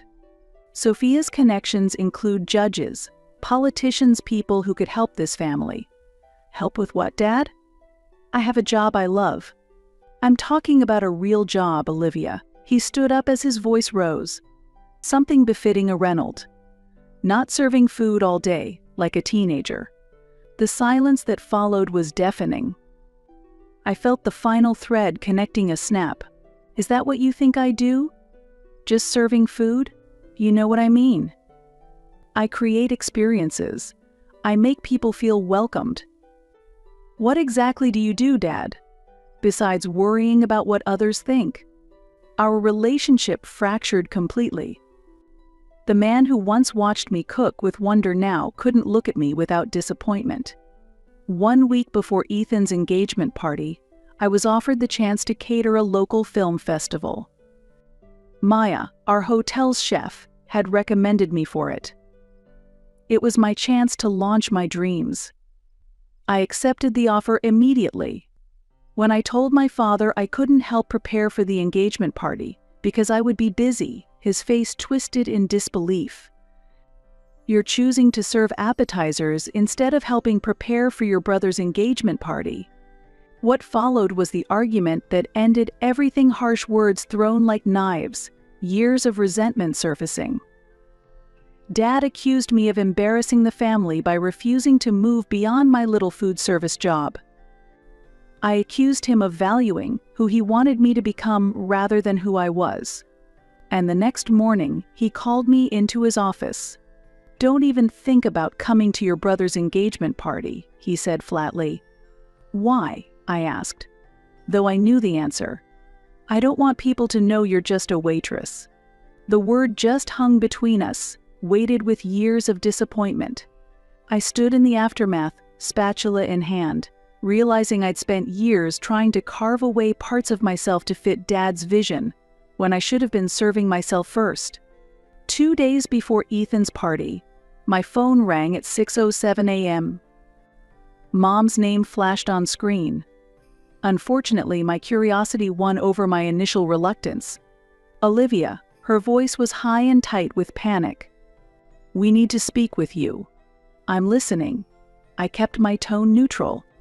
"The catering company canceled their contract because of the hurricane. The replacement we found is completely inadequate." I bit back a laugh. "That sounds unfortunate." "It's a disaster. Their food is inedible, and guests will arrive tomorrow." Sophia's parents are flying in today. The satisfaction warming my chest was petty but real. "What does this have to do with me?" "We need your cooking abilities." The words seemed to pain her. "My abilities as what? A waitress?" I emphasized the last word. "Yes, and your culinary skills." I thought my profession embarrassed the family. "Olivia, please. This party is important to all of us. I'm asking for your help. I have a booking for the film festival," I lied. In reality, the film festival was the following weekend. "We'll compensate you generously, plus bonuses for the inconvenience." "I'll think about it." I ended the call. Minutes later, my phone chimed with a voicemail from Ethan. "Olivia, it's me. I know things are awful between you and Dad, but we're desperate. Sophia's threatening to postpone our engagement because the food looks like her words cafeteria slop that would humiliate my parents. No caterers can help on short notice. Please, if you could help us." "I'd be so grateful. This isn't about Dad. It's about Sophia, and I love her too much to let bad food ruin our day." His sincerity made me pause and think.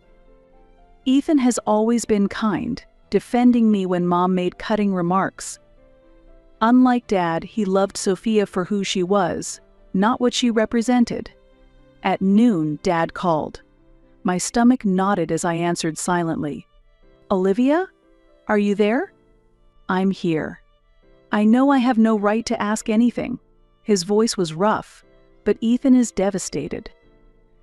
"The food is completely inedible. And what do you need from me?" I couldn't help my tone. "We need your cooking." The compliment felt hollow. "Why should I help you?" "You made it clear how you feel about my job." I was wrong, his voice cracked.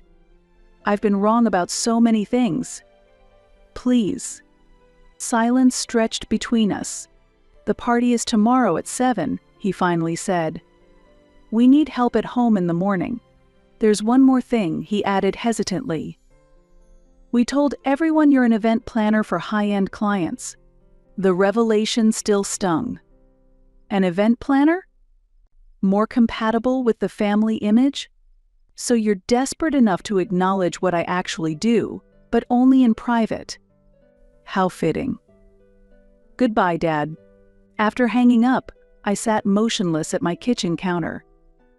Part of me wanted to ignore their pleas, let them suffer for their snobbery. But my professional pride couldn't bear Ethan's day being ruined because of family politics. I called Maya.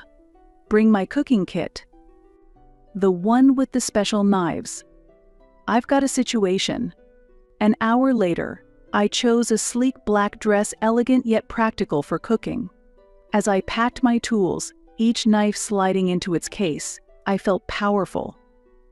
The Reynolds family needed the real me with my just-a-waitress hands and my embarrassing profession. Back straight, chin up, I was ready to enter the lion's den with only my culinary skills as weapons. I arrived at my parents' estate to find catering vans and chaos. "I'm here for the Chen Reynolds engagement," I told the guard who didn't recognize me. Outside the kitchen, I took a deep breath before pushing the doors open. Mom stood inside, disheveled and anxious. "Thank God," she whispered, pulling me forward. The kitchen was a disaster, containers everywhere, burned food smells, a red-faced chef arguing with staff. Dad stood by the doorway on his phone. When he saw me, relief in his eyes quickly turned to shame. He couldn't meet my gaze. "Olivia's here," Mom announced, commanding once again. Sophia Chen appeared, elegant despite her worry. The food samples were indeed catastrophic: overcooked meat, broken sauces, terrible presentation. "You're the chef?" she asked, hope in her eyes. "I am," I replied, setting my case down. "I'm Olivia." "Walters," she hesitated. "Daughter," I supplied simply. I surveyed the kitchen disaster. She nodded, giving me space to work. "The caterer said this was their emergency chef." "Clearly their standards don't exist," Sophia remarked, pointing at the food disasters. I assessed the ingredients quickly. Challenging, but not impossible. "I can fix this," I said, opening my knife roll with practiced hands. Mom watched with surprise as I arranged professional knives and tools with precise efficiency. "What were you hoping for?" I asked Sophia while examining the supplies. "Something elegant but approachable, not pretentious," she explained with animated hands. "We love comfort food with thoughtful presentation." I nodded, a menu forming in my mind. "I can create that for you. I'll need 4 hours. "We don't have," Mom began. "4 hours, or your guests eat this," I interrupted calmly, pointing to the burned food. "Your choice." Mom fell silent. Dad shifted uncomfortably nearby. "Do what you need to," Sophia decided. "Everyone out. Except, would you mind if I stay, Olivia?" "I'd like to watch you work." Mom's face showed pure indignation. Within moments, everyone else filed out. As I organized the kitchen and rescued ingredients, Sophia relaxed. "Thank you," she said softly, "not just for the food, but for escaping family pressure." I smiled, happy to help with both. As I worked, we talked easily. Sophia was refreshingly unpretentious. "So you're the mysterious sister," she observed. "Ethan praises you, but your parents avoid mentioning you." "I bet they do." "What did they say I do?" "Event planning for elite clients," she laughed, "though no one would show me your portfolio." "Because it doesn't exist," I met her eyes. "I'm a waitress at Grand Meridian. That's my job and I'm proud of it." "And they're ashamed of that." She shook her head slightly, careful not to disturb my cutting. "That sounds exactly like the Reynolds family I've been getting to know." As I worked my culinary magic, Sophia shared her own journey.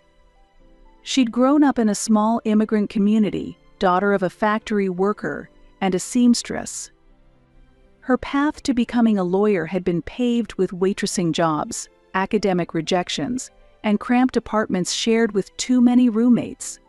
"People see me now and assume I was handed this career," she said.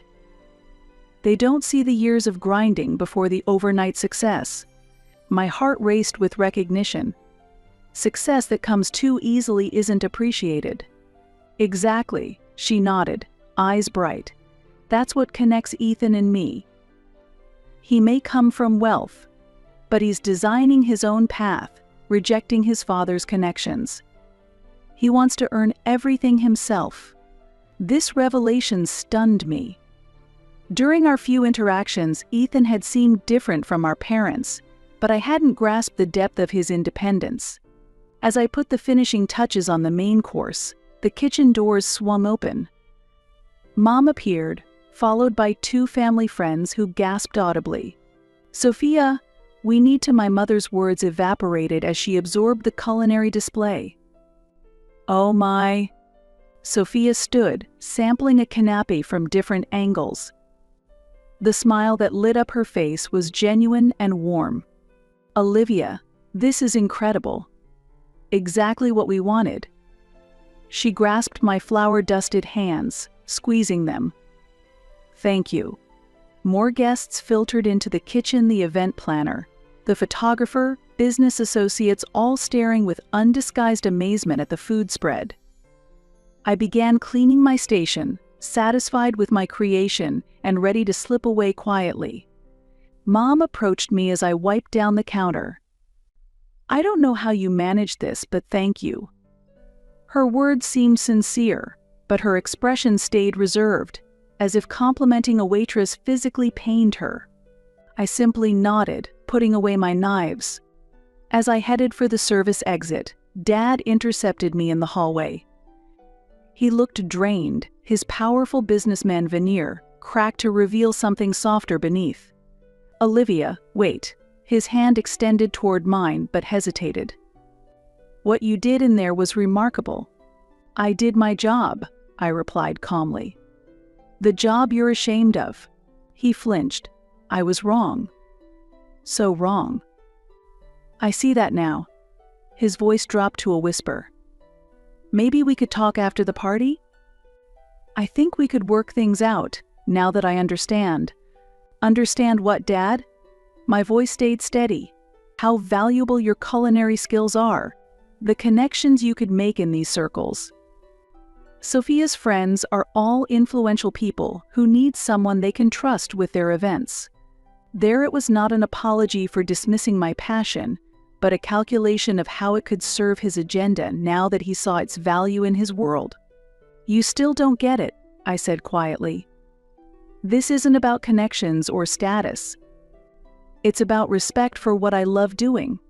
I moved past him, my chef's bag in hand, feeling oddly liberated. By saving this party, I'd somehow saved myself instead.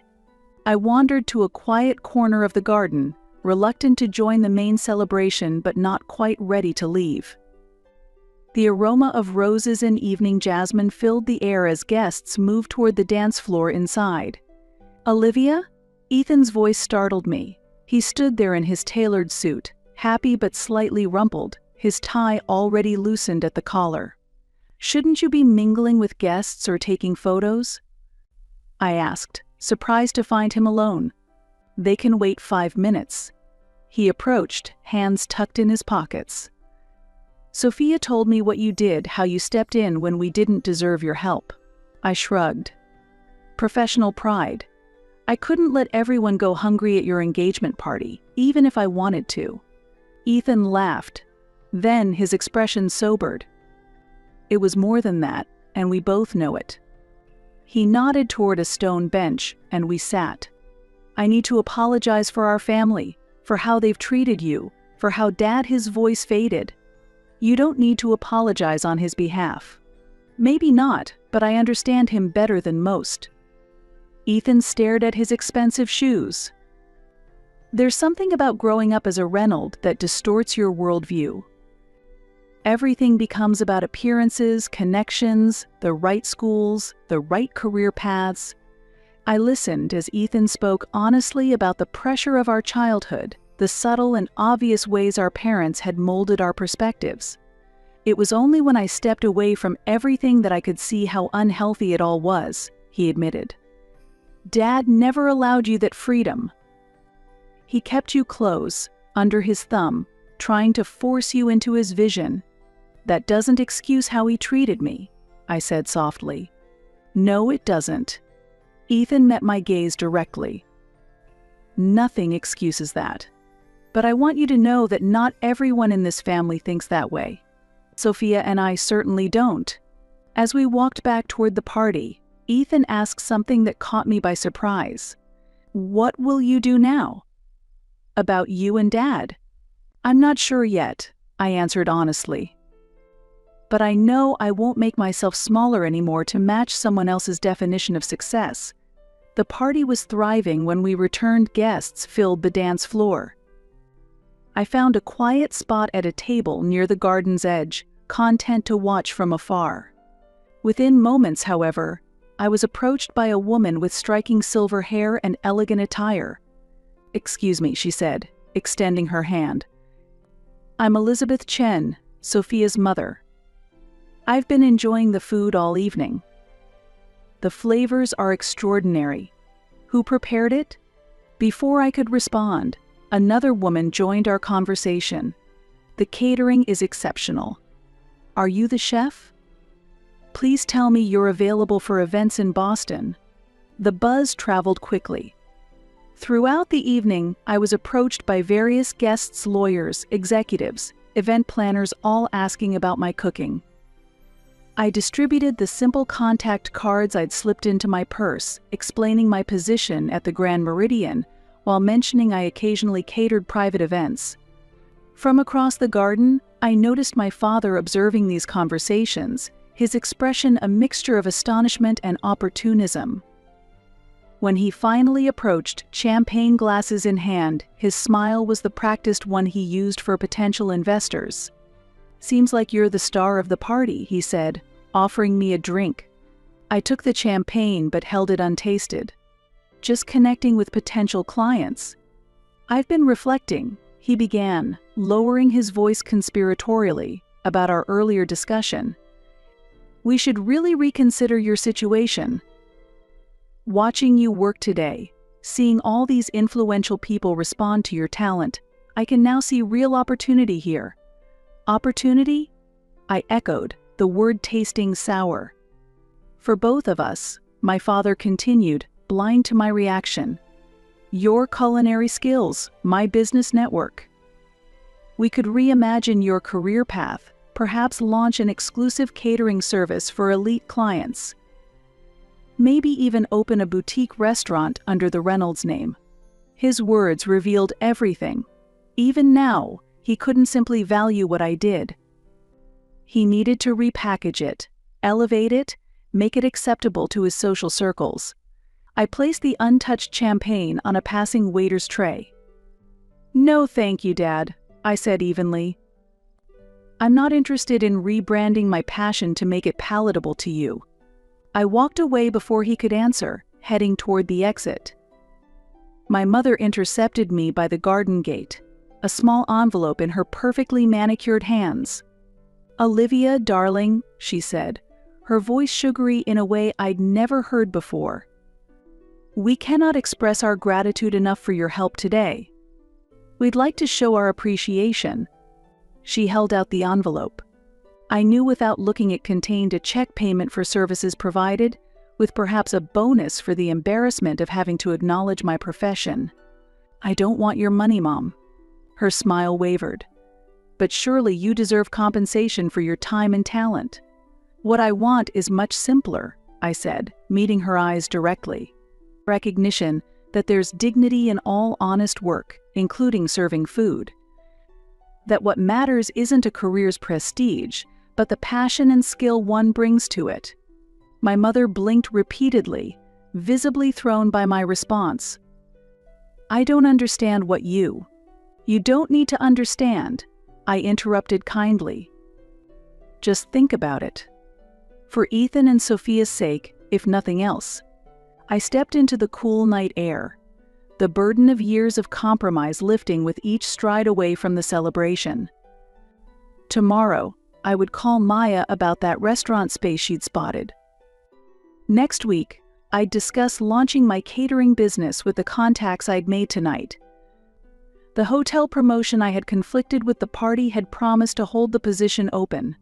And so I made a significant decision to completely sever ties with my father, who only thinks about his own interests, and my mother, who always cares solely about appearances. I sent the two of them a concise message. From now on, our relationship is over. I have no intention of wasting any more time with family members who fail to recognize my value. Dad, you tried to use me solely for your social status and interests, while Mom, you always felt ashamed of my very existence. I wish happiness to Ethan and Sophia, but I no longer desire any contact with you two. Goodbye. As I reached my car, my phone buzzed with a message.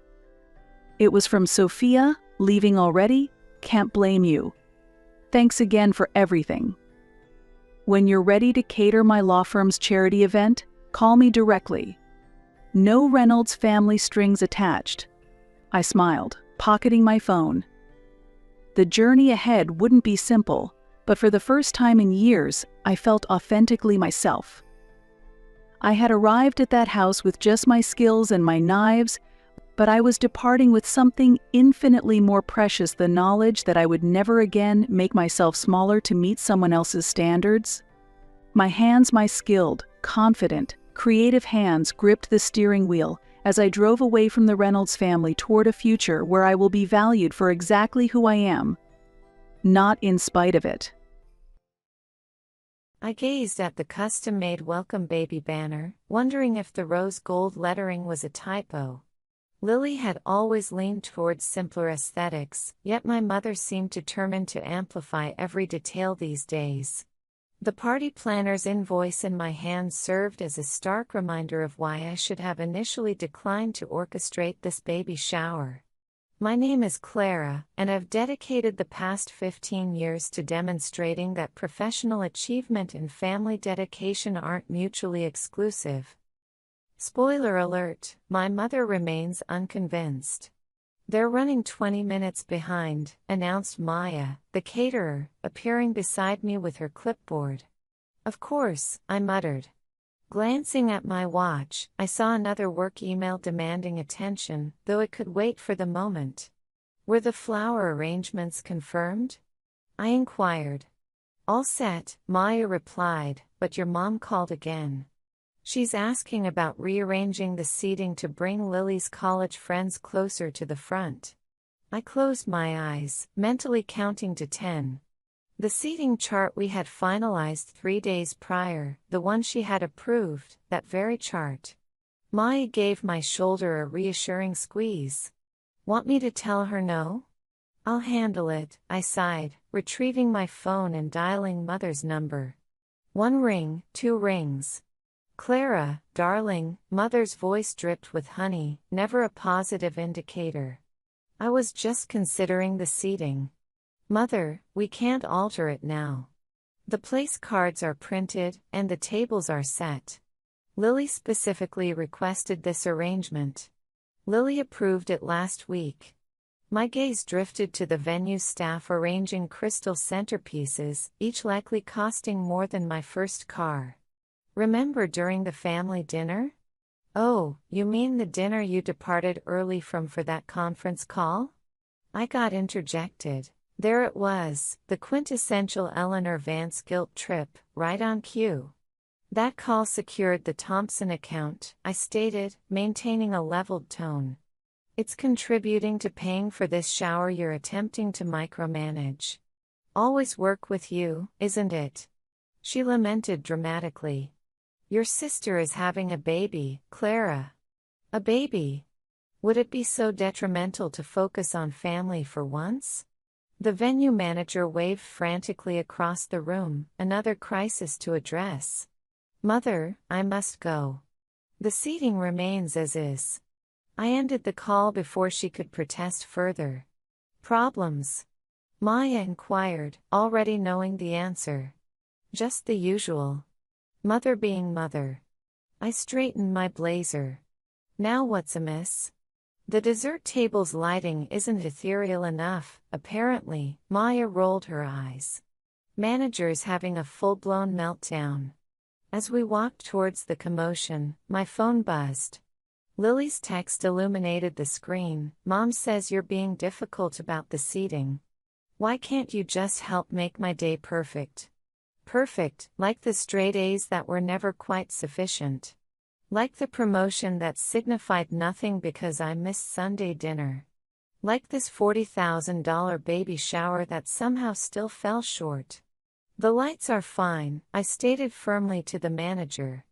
If anything, we'll adjust the camera settings for photos. My phone buzzed again.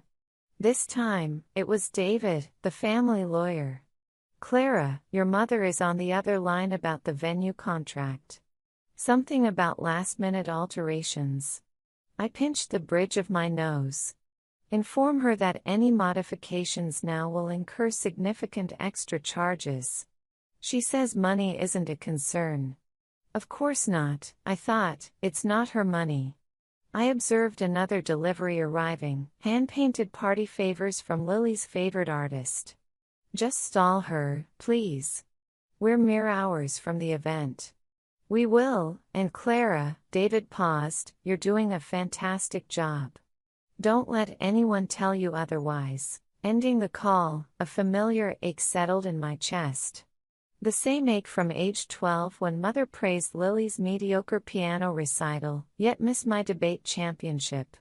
The same twist of pain when she raved about Lily's art major, dismissing my business degree as cold and calculating. Hey, Maya's voice drew me back to the present. You okay? Fine, I replied, straightening the nearest place card. Just pondering why I persist in trying to prove myself to individuals who have already formed their conclusions about me. Because you're Clara, she said simply. You never surrender, even when perhaps you should. The caterers finally arrived, creating a welcome diversion as I guided them towards the kitchen. My phone buzzed one last time, a message from Aunt Carol, your mother's on the warpath. Brace yourself, dear, and remember, you are worth more than their approval. I surveyed the impeccably decorated venue, the myriad of small details I had meticulously orchestrated while simultaneously juggling client meetings and project deadlines. Within 4 hours, this room would be filled with guests, and my sister would have her flawless baby shower. And I would smile, nod, and feign indifference to their cutting remarks, as always. Because that's what dutiful daughters do, isn't it? The baby shower was in full swing when my phone vibrated for the 10th time. A client crisis demanded immediate resolution. Slipping behind a decorative screen, I attempted to keep my voice low. Yes, I understand the urgency, I whispered. I can review the contract within 20 minutes. Clara. Mother's voice sliced through the party chatter. What are you doing back there? I abruptly ended the call. Just checking on the gift arrangements, Mother. Always with that phone, she retorted, grasping my arm and steering me towards the crowd. Your sister is about to open presents. Surely your precious work can wait. Lily was seated in the ornate chair I had specifically ordered, surrounded by admiring guests. Her pregnant glow was enhanced by the professional lighting I had arranged, a detail no one would likely acknowledge. There you are, Lily's smile didn't quite reach her eyes. I was beginning to think you'd vanished.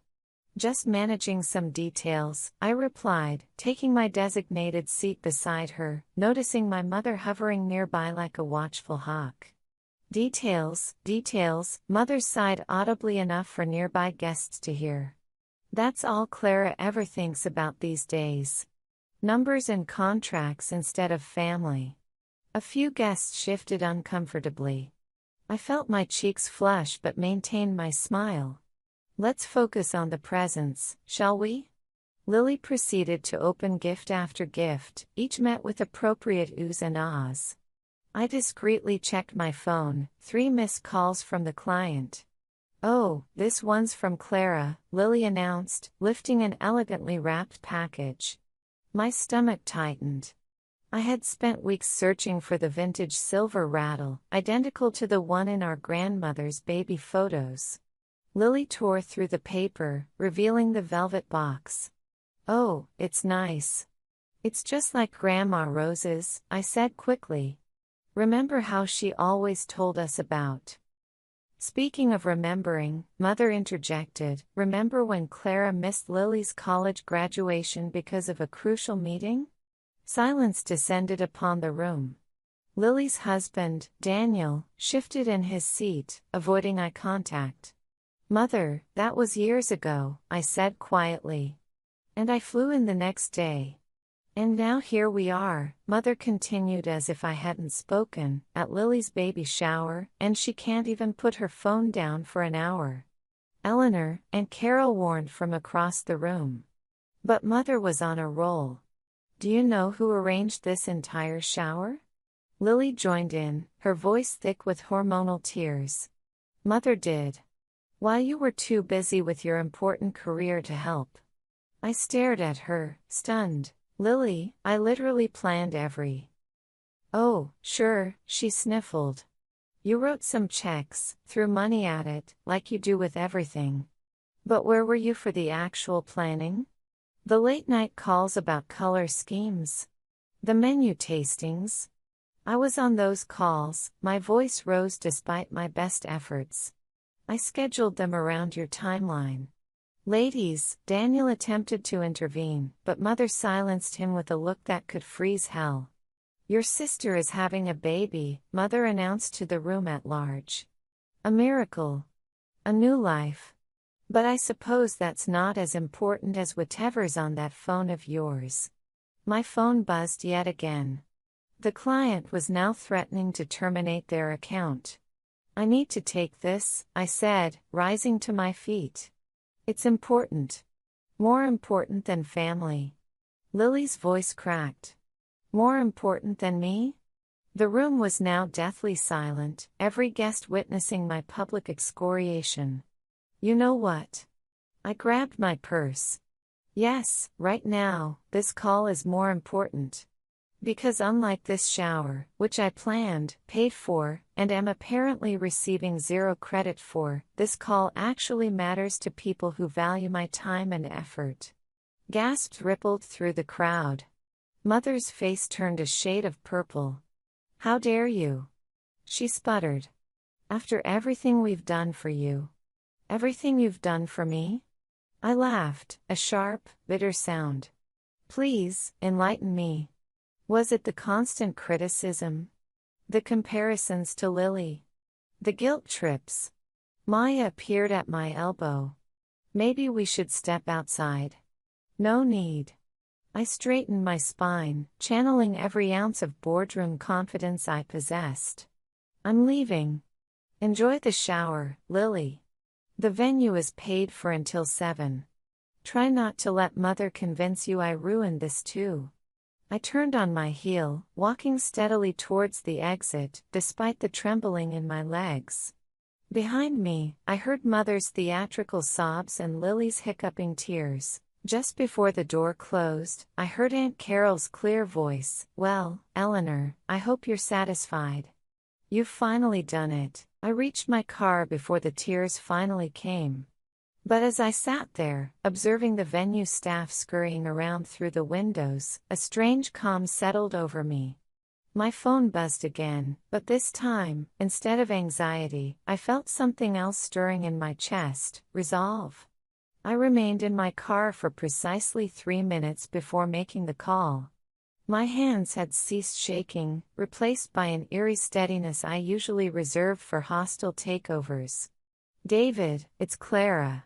Remember that contingency plan we discussed? The one you said you'd never use?" He sounded concerned. "What happened in there?" "They finally pushed too far. I watched another delivery van arrive at the venue. I need you to execute Plan B. All of it." "Clara," he hesitated, "are you certain this is?" "They think I just write checks." "David," I stated firmly, "let's demonstrate exactly what that means." Hanging up, I immediately called Sarah, the venue manager. "Yes, about those payment arrangements we discussed?" "Of course, Miss Vance. Everything is set up as requested." "Should I?" "Yes," I affirmed, "implement all changes effective immediately." My phone lit up with a text from Maya. "Holy. They're still at it. Lily's weeping about how you abandoned her special day. Your mom's holding court like a martyred queen." I smiled, typing back, give it 20 minutes. The next calls were to the catering company, followed by the bartender, the photographer, and the entertainment service. Each conversation was brief, professional, and devastating in its simplicity. "Everything's in place," David texted. "You're really doing this." They wanted to discuss money, I replied, so let's discuss money. Starting my car, I caught a glimpse of Aunt Carol hurrying out of the venue. She spotted me and rushed over. Rolling down my window, she asked, "Clara, whatever you're planning," she began. I asked, "How bad is it in there?" She leaned against my car, sighing. "Your mother's transformed it into a full Greek tragedy. Lily's convinced you've ruined her life. Daniel looks like he wants to disappear." Perfect. I checked my watch. In about 10 minutes, they'll have something genuinely substantial to cry about. "What did you do?" "Nothing they haven't implicitly requested." I showed her my phone, scrolling through the emails. "See? Mother always said I was good with numbers. Time to prove her right." Aunt Carol's eyes widened as she read. "Oh my God, Clara. This is perfectly legal. Everything's in my name. All contracts, all arrangements." I started the engine. They wanted to discuss how I just throw money around? Well, now they can handle it themselves. "Where are you going?" "The spa. I have a massage booked." I smiled. I did pay for it, after all. As I pulled away, I glimpsed the first signs of chaos through the venue's windows. Sarah would be making her announcements now. The open bar would suddenly require payment. The photographer would be packing up. The caterers would cease service. And the bills, every single itemized bill, would be distributed to the guests who had sat there smugly witnessing my humiliation. My phone erupted with notifications. Connecting it to the car's Bluetooth, I let the messages play through the speakers. "Clara. What's happening?" Lily's voice trembled. "The venue says we need to pay." Delete. "This is your mother. How dare." Delete. "Hey, it's Daniel. Look, I know things got out of hand." Delete. A new text from Maya, OMFG. "Your mom just tried to put everything on her credit card." Declined. "Lily's friends are leaving. This is better than Netflix." I pulled into the spa parking lot, feeling lighter than I had in years. The receptionist greeted me with a warm smile. "Welcome, Miss Vance. Your private relaxation suite is ready." "Thank you." I handed her my phone. "Could you hold on to this for me? I'm expecting some calls I'd rather not answer." "Of course. Would you care to see our wine list?" "Yes, please." As I followed her to the suite, another text arrived from David. "Bills are all distributed. Your mother is attempting to reach the venue owner. Should I intervene?" "No," I typed back. "Let her try. Sometimes, lessons must be learned the hard way." Changing into the plush spa robe, I listened to the distant sound of waterfalls. My phone buzzed one final time before I surrendered it, a message from Aunt Carol. "Your mother's face when the bar tab arrived, worth every penny." But darling, was it worth burning the bridge? I pondered years of criticism, of diminishment, of being treated as an ATM while simultaneously being told I wasn't family-oriented enough. "Some bridges," I replied, "need to burn, so you can finally see what's on the other side." Then, I switched off my phone, ordered a glass of champagne, and prepared to savor every minute of my very expensive revenge. After all, I had written the check for it.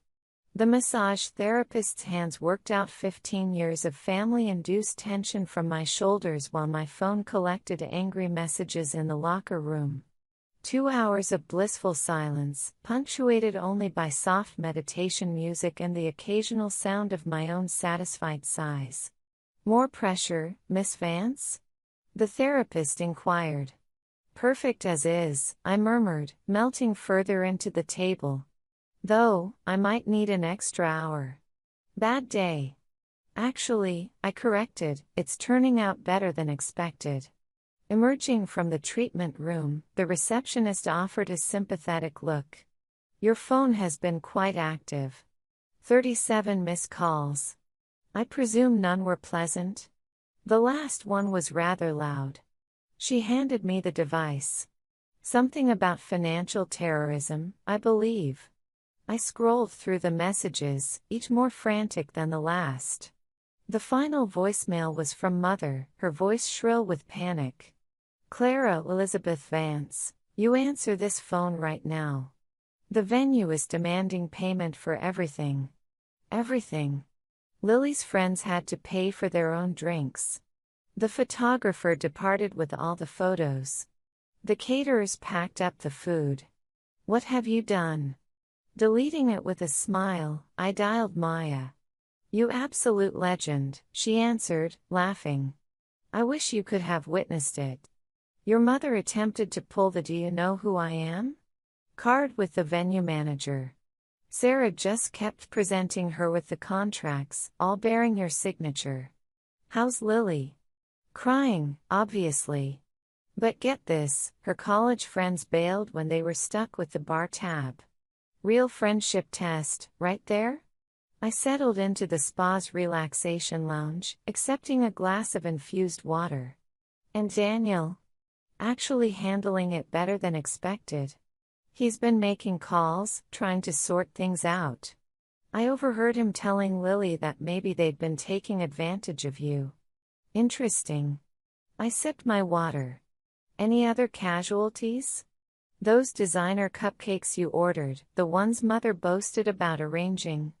They were packed up just as she was showing them off to her church friends. Beautiful timing. My phone buzzed with another incoming call. It's David.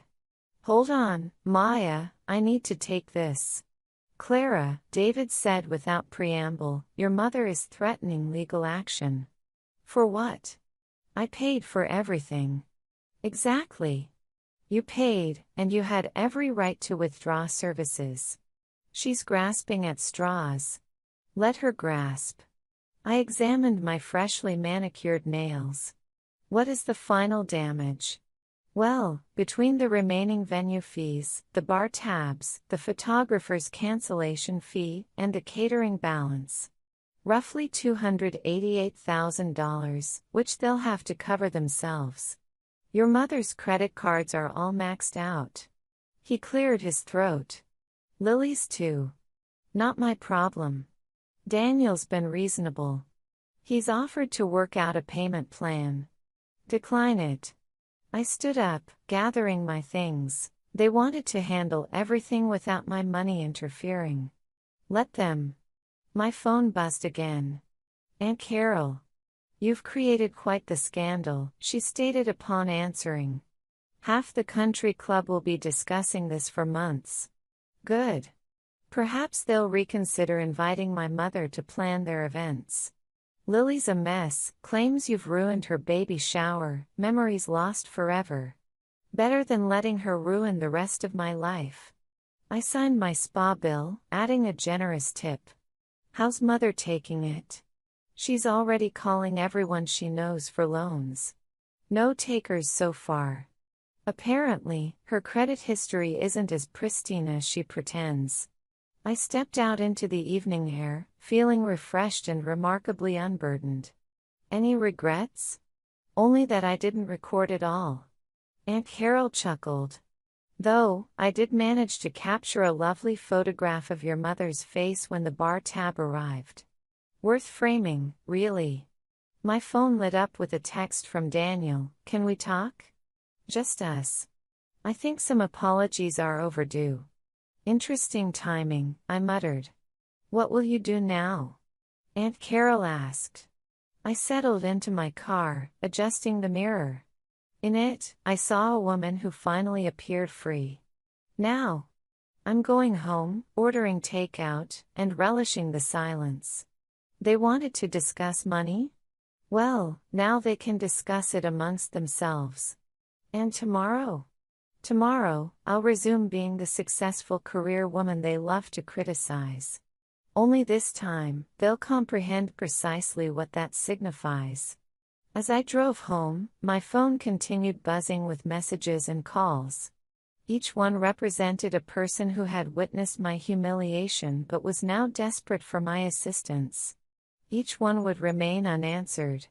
Because sometimes, the most effective revenge isn't simply about evening the score. It's about instructing people on the value of what they took for granted. And judging by the mounting bills in their hands, that lesson was just commencing. Monday morning dawned with 53 unread messages and 12 voicemails. Deleting them all, I walked into my office like any other day. My assistant, Sophia, greeted me with coffee and a knowing smile. Your mother called the office 6 times. Any other calls? The Thompson contract is signed. The merger meeting is at 2. She hesitated. Your sister's husband stopped by. Daniel was here. Said he wanted to discuss business. Sophia handed me a folder. I informed him you were in meetings all day. My office phone illuminated. Your mother again, Sophia announced. Let it ring. Maya burst through the door, coffee in hand. Tell me everything. How was the spa? Did you sleep well? Have you checked social media? One question at a time. I logged into my computer. The spa was perfect. I slept like a baby. And no, I'm avoiding social media. Oh, you shouldn't. She pulled out her phone. Your mom's church friends are having a meltdown in the community Facebook group. Apparently, you've destroyed the sanctity of baby showers forever. Tragic. Lily posted 3 crying selfies. The last one says, when your own sister betrays you on your special day. My phone buzzed. Aunt Carol. Your mother's holding an emergency family meeting tonight, she said without greeting. She's attempting to rally the troops against you. Good luck with that. I checked my calendar. Most of them owe me money too. Daniel's been asking questions about the business side of things. Has he? I pulled up my banking app. Interesting timing, considering Lily's credit card payment is due today. That's not all. Aunt Carol lowered her voice. Your mother's been calling everyone about refinancing her house. Maya, who had been scrolling through social media, looked up sharply. Oh my God, you have to see this. Lily's college friends posted about the tacky cash bar, and your mom went nuclear in the comments. My office phone lit up again. Your sister this time, Sophia's voice came through the intercom. Still in meetings. Aunt Carol sighed through the phone. Eleanor's threatening to write a letter to your board of directors about your unethical business practices. The board that I'm on. I laughed. The one that values my ability to manage multi-million-dollar deals? She's desperate, Aunt Carol paused. They all are. Good. I opened my email to find several messages from Daniel. Maybe now they'll understand what it feels like to be valued only for your financial contributions. Maya perched on my desk. Daniel's been commenting on your professional achievements on LinkedIn. Every single post. Trying to butter you up. More like damage control. His law firm's partners follow you. My phone buzzed with a text from David. Lily's attempting to dispute the venue charges on her credit card. Not going well for her. Your mother's calling again, Sophia announced. I pressed the intercom button. Sophia, hold all calls unless they are about the Thompson deal. And if Daniel comes by again, inform him my schedule is fully booked through next month. What about the family meeting tonight? Aunt Carol asked. I have a dinner with clients. I didn't, but they didn't need to know that. Besides, I thought, they needed to navigate this situation themselves. Eleanor is claiming you've turned your back on family. No, I corrected. I've turned my back on being their personal bank. There's a difference. Maya showed me her phone again. Lily's posted another update, when money matters more than family bonds. It has 3 crying emojis. Interesting how family bonds only matter when they require something from me. Sophia buzzed again. Your mother is on all 3 lines now. Time to get some actual work done. I stood up, straightening my blazer. Sophia, I'm heading to the Thompson meeting early. Forward all family calls to voicemail. And to the emergency meeting. And Carol, I added, tell them I'm busy throwing money at my career. That's what I'm good at, remember? Grabbing my portfolio, I walked towards the conference room. My phone lit up with a text from Daniel. We need to talk about Lily's credit score. Delete. Another from Mother. This behavior is unacceptable. We raised you better. Delete. One from Lily. The bank called about the venue payment. Please, Clara, we need help. Delete. Maya caught up with me at the elevator. You know they'll persist. Let them. I stepped inside, pressing the button for the executive floor. They wanted to discuss how I prioritize work over family. Well, now they can see precisely what that work provides. And if they offer apologies, they had better be substantial. The elevator doors closed on the chaos I'd left behind. Because this time, I wasn't going to pay their bills. The Thompson contract awaited upstairs, ready for finalization. Another multi-million-dollar deal that my family would never appreciate until now, when they desperately required the money it represented. Funny how karma operates sometimes. 3 days of silence transformed into a week. Well, silence from my end. My family's increasingly desperate attempts at contact grew more inventive with each passing day. Mother even resorted to sending a singing telegram to my office. You have to admit, that was a bold move, Maya conceded over lunch. Though, the singer appeared rather uncomfortable delivering a guilt trip ballad in your lobby. Sophia recorded it. I picked at my salad. The board found it quite amusing. Speaking of bold moves, she slid her phone across the table. Check your aunt's latest update. The photo displayed my mother standing outside my childhood home, next to a for sale sign. The caption read, sometimes, pride costs more than money. Subtle, I muttered.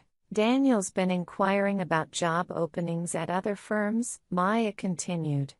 Apparently, his partners are less than thrilled about the baby shower drama reaching their clients. My phone lit up. David calling. Your mother is here in my office, he stated without preamble. With Lily. And they wish to discuss payment plans for the shower expenses. Lily's crying about credit impacts. Not my problem, Clara. He lowered his voice. They're desperate. Your mother is mentioning bankruptcy. Funny how money matters now. A text arrived from Aunt Carol. Eleanor is selling her antique collection. The one she always asserted you weren't refined enough to inherit. Inform them I'm in meetings, I instructed David. They've been here for 3 hours. Then they can depart 3 hours wiser. I ended the call just as Sophia buzzed my office phone. Daniel is here again. He says it's urgent. For the first time in a week, I hesitated. Send him in. Daniel appeared different, tired, disheveled, less like the polished lawyer who had watched silently during my humiliation. 2 minutes, I said before he could speak. Lily is a mess, he began, remaining standing. Your mother is selling everything. Our credit is ruined. I'm likely losing my partnership track. Sounds like consequences. Look, he ran a hand through his hair, I know we messed up. I should have spoken up at the shower. We all took you for granted. That's one way to phrase it. Lily is experiencing panic attacks about the baby's nursery. We can't secure approval for any new credit cards. Still not hearing a point. He pulled out his phone, displaying a photo of Lily curled up on their couch, clearly distraught. "She's your sister, Clara. Whatever happened?" I stood up. "You mean when they publicly humiliated me? When they dismissed years of support? When they labeled me cold and calculating while happily spending my money? We were wrong. No. You were comfortable taking and taking, while giving nothing but criticism in return." I walked to the window. "How's that working out for you? The baby is due in 4 months."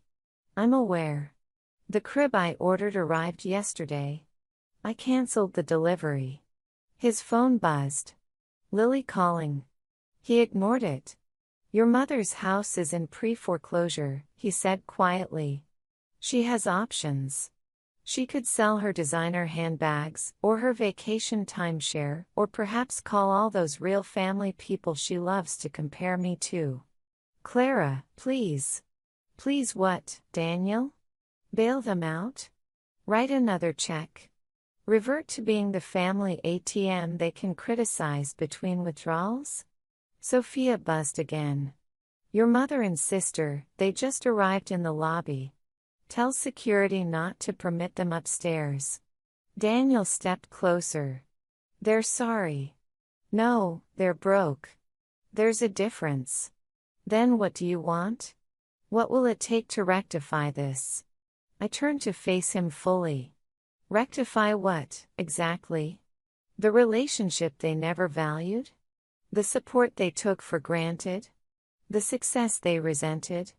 His phone buzzed again. "Mother this time."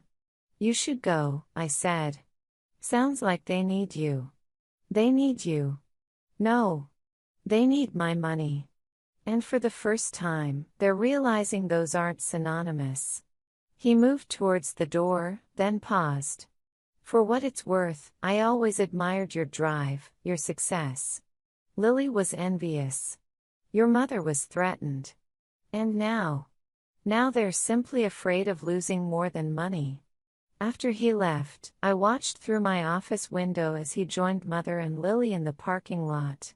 They huddled together, likely plotting their next attempt at reconciliation. My phone buzzed with a text from Aunt Carol. "They're breaking, dear. Question is, are you ready for what happens when they do?" I didn't reply. Instead, I accessed the baby boutique website where Lily had registered. The silver rattle she had dismissed sat in my cart, along with every other item on her wish list. One click would resolve all their immediate financial pressures. I closed the browser. Some lessons cost more than money, and this one wasn't finished teaching yet. The knock on my apartment door came at precisely 9 p.m., 2 weeks after the baby shower. I knew who it was before even checking the peephole. Lily stood there alone, without makeup, wearing the ratty college sweatshirt she had always refused to discard. "You look terrible," I said, opening the door. "Can I come in?" I stepped aside, noticing how protectively she cradled her baby bump. She settled onto my couch, appearing small against the modern furniture she had once labeled soulless. "Mom doesn't know I'm here," she said quietly. "Of course, she does. She's probably waiting in the car." "No. I mean it." Lily met my gaze. I took an Uber. Daniel's at a partner meeting, attempting to salvage his job. I remained standing. "What do you want, Lily?"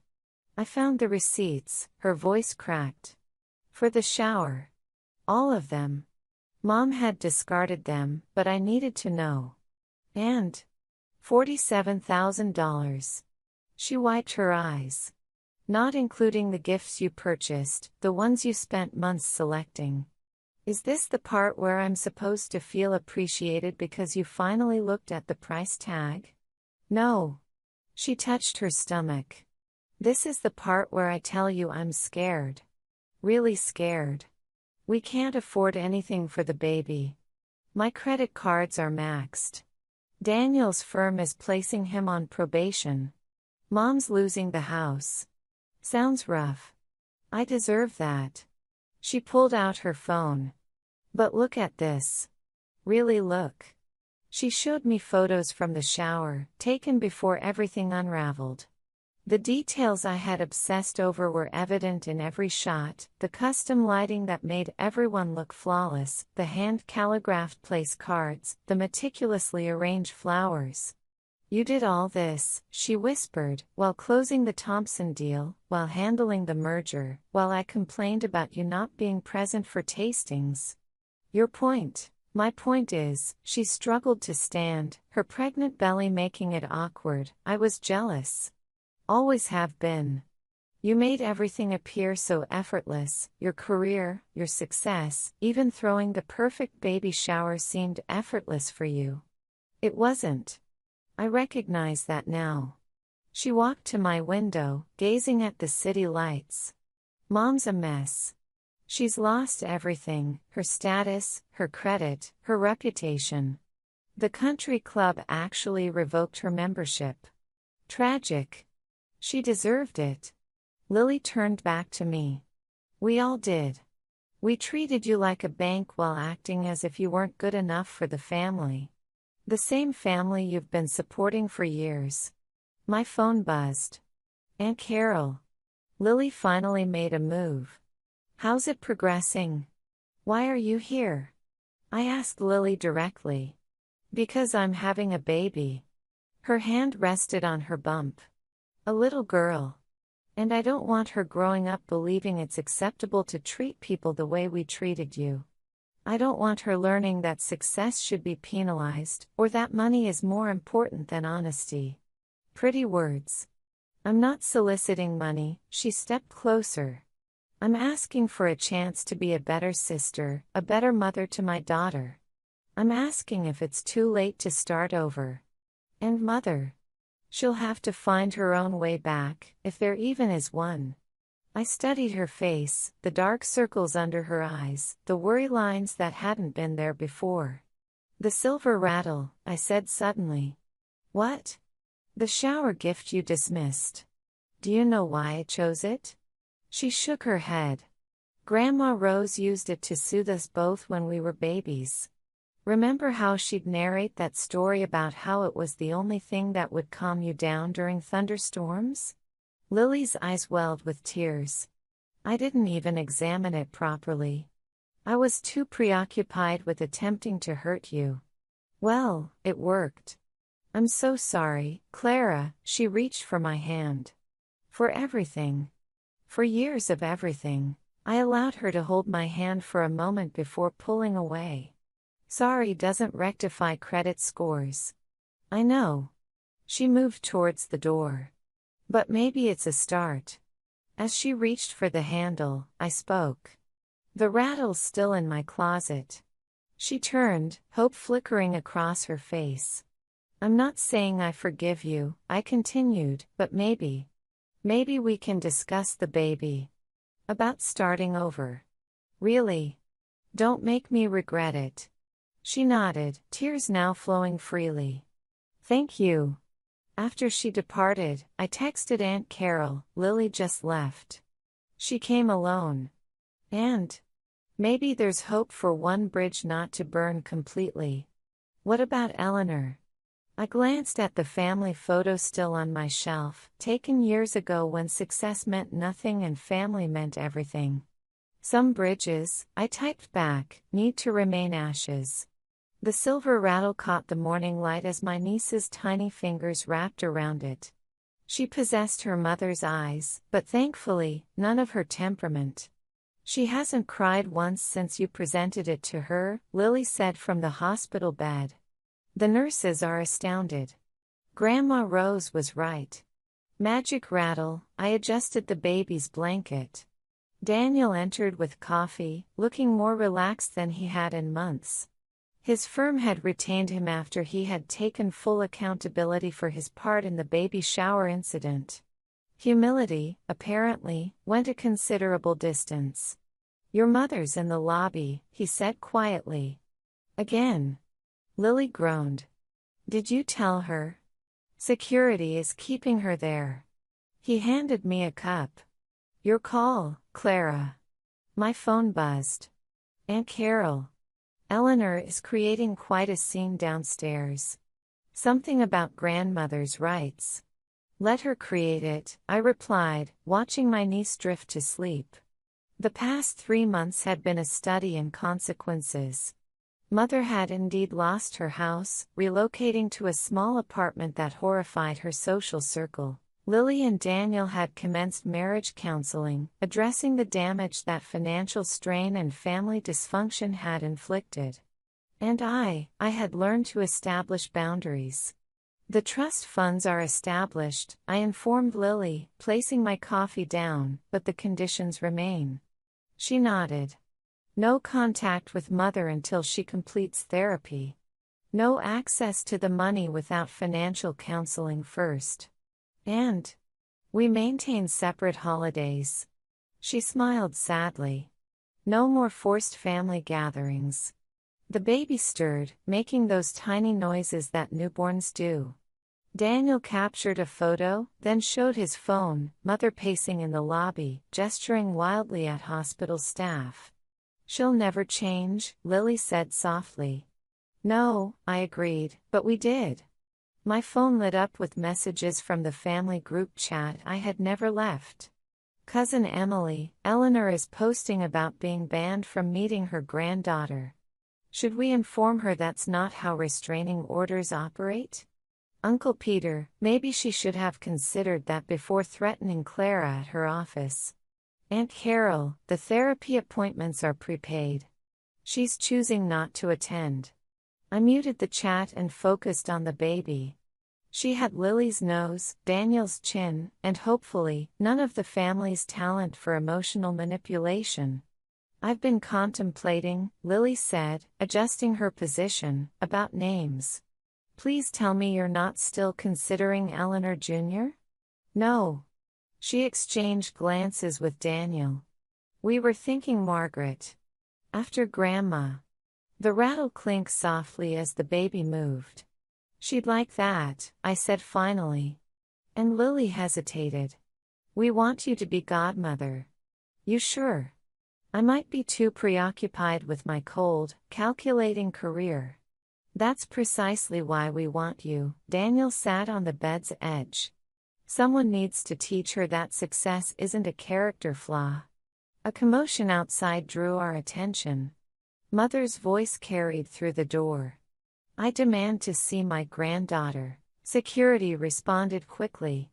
Through the window, we watched them escort her out, her designer knockoff bag swinging wildly as she protested.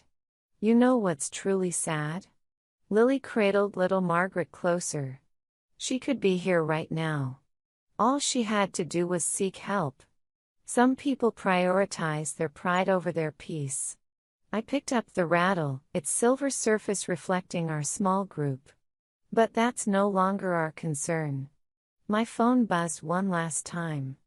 David. Eleanor is threatening to contest the restraining order again. Let her, I typed back.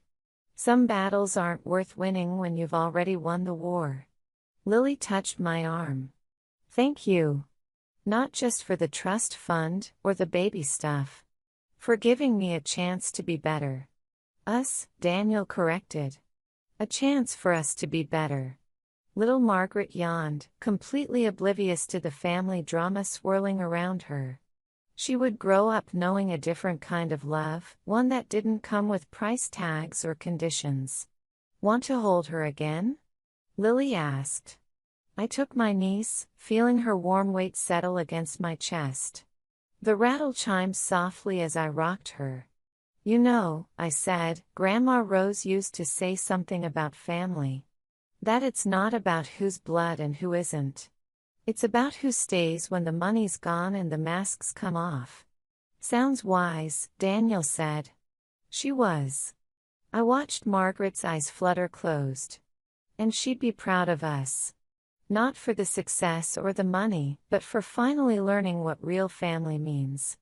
Outside, Mother's car peeled away from the hospital parking lot, leaving only tire marks and wounded pride behind. But inside this room, with the silver rattle catching sunlight and new beginnings taking shape, we possessed everything we truly needed. Sometimes, the family you choose is superior to the family you are born into. And sometimes, the best revenge isn't revenge at all. It's living well, loving better, and letting go. Ellie thinks sitting at home clicking away at her computer makes her successful. She couldn't handle a real office environment, and now she's just hiding behind that screen like a pathetic failure. My heart sank like a stone as I watched my phone screen. There sat my mother at our family dining table, wine glass in hand, completely oblivious to being captured on video. My stomach knotted with each word she spoke. My cousin Cassie had texted an hour ago, "You need to see this." I'm so sorry. She'd sent a recording of their video chat during the family gathering. I was preparing for tomorrow's IT conference presentation in my home office when the message arrived, jolting me from my concentration. I'm Eleanor Martinez, 45 years old, and for 3 years I've been quietly handling my mother's medical expenses since her rheumatoid arthritis diagnosis. I've been coordinating her appointments, fighting with insurance companies, and paying for her medications, all while balancing my remote systems engineering job. No one at that dinner knew I drained my children's college fund last year when her insurance denied coverage for a specialized treatment. "It's embarrassing," my mother said, clearly relishing the attention from everyone. All her talk about career advancement, but she's just typing away in pajamas while real professionals go to actual offices. She chuckled, and my blood boiled hearing my brother Daniel laughing with her. Cassie ended the recording there, but those seconds felt like hours. I sat frozen at my desk, tears burning down my cheeks as the painful truth hit me like a physical blow. For years, I'd convinced myself that Mom's harsh words were just her pain speaking, or her misguided way of pushing me. But this wasn't a momentary slip. This was her genuine opinion, now captured forever. My phone buzzed again. "Cassie, I'm so sorry you had to see that. I didn't realize what was happening until it was too late. Should I delete the recording?" I stared at her message, my fingers trembling slightly. "No," I replied. "Keep it. I need to show you something tomorrow in person." I called Rob immediately, my voice breaking as I explained what I'd seen. "I can't believe she said those things while Daniel just sat there nodding," I whispered. "Come home," he said firmly. "You are going to end cohabitation with your mother. Your health is more important." My husband's support unleashed a fresh wave of tears, not from pain this time, but relief. I wasn't alone in this. 3 years ago, my life looked completely different. I was respected at work, the kids were becoming independent, and I had finally started focusing on my own goals again. Then came that devastating call.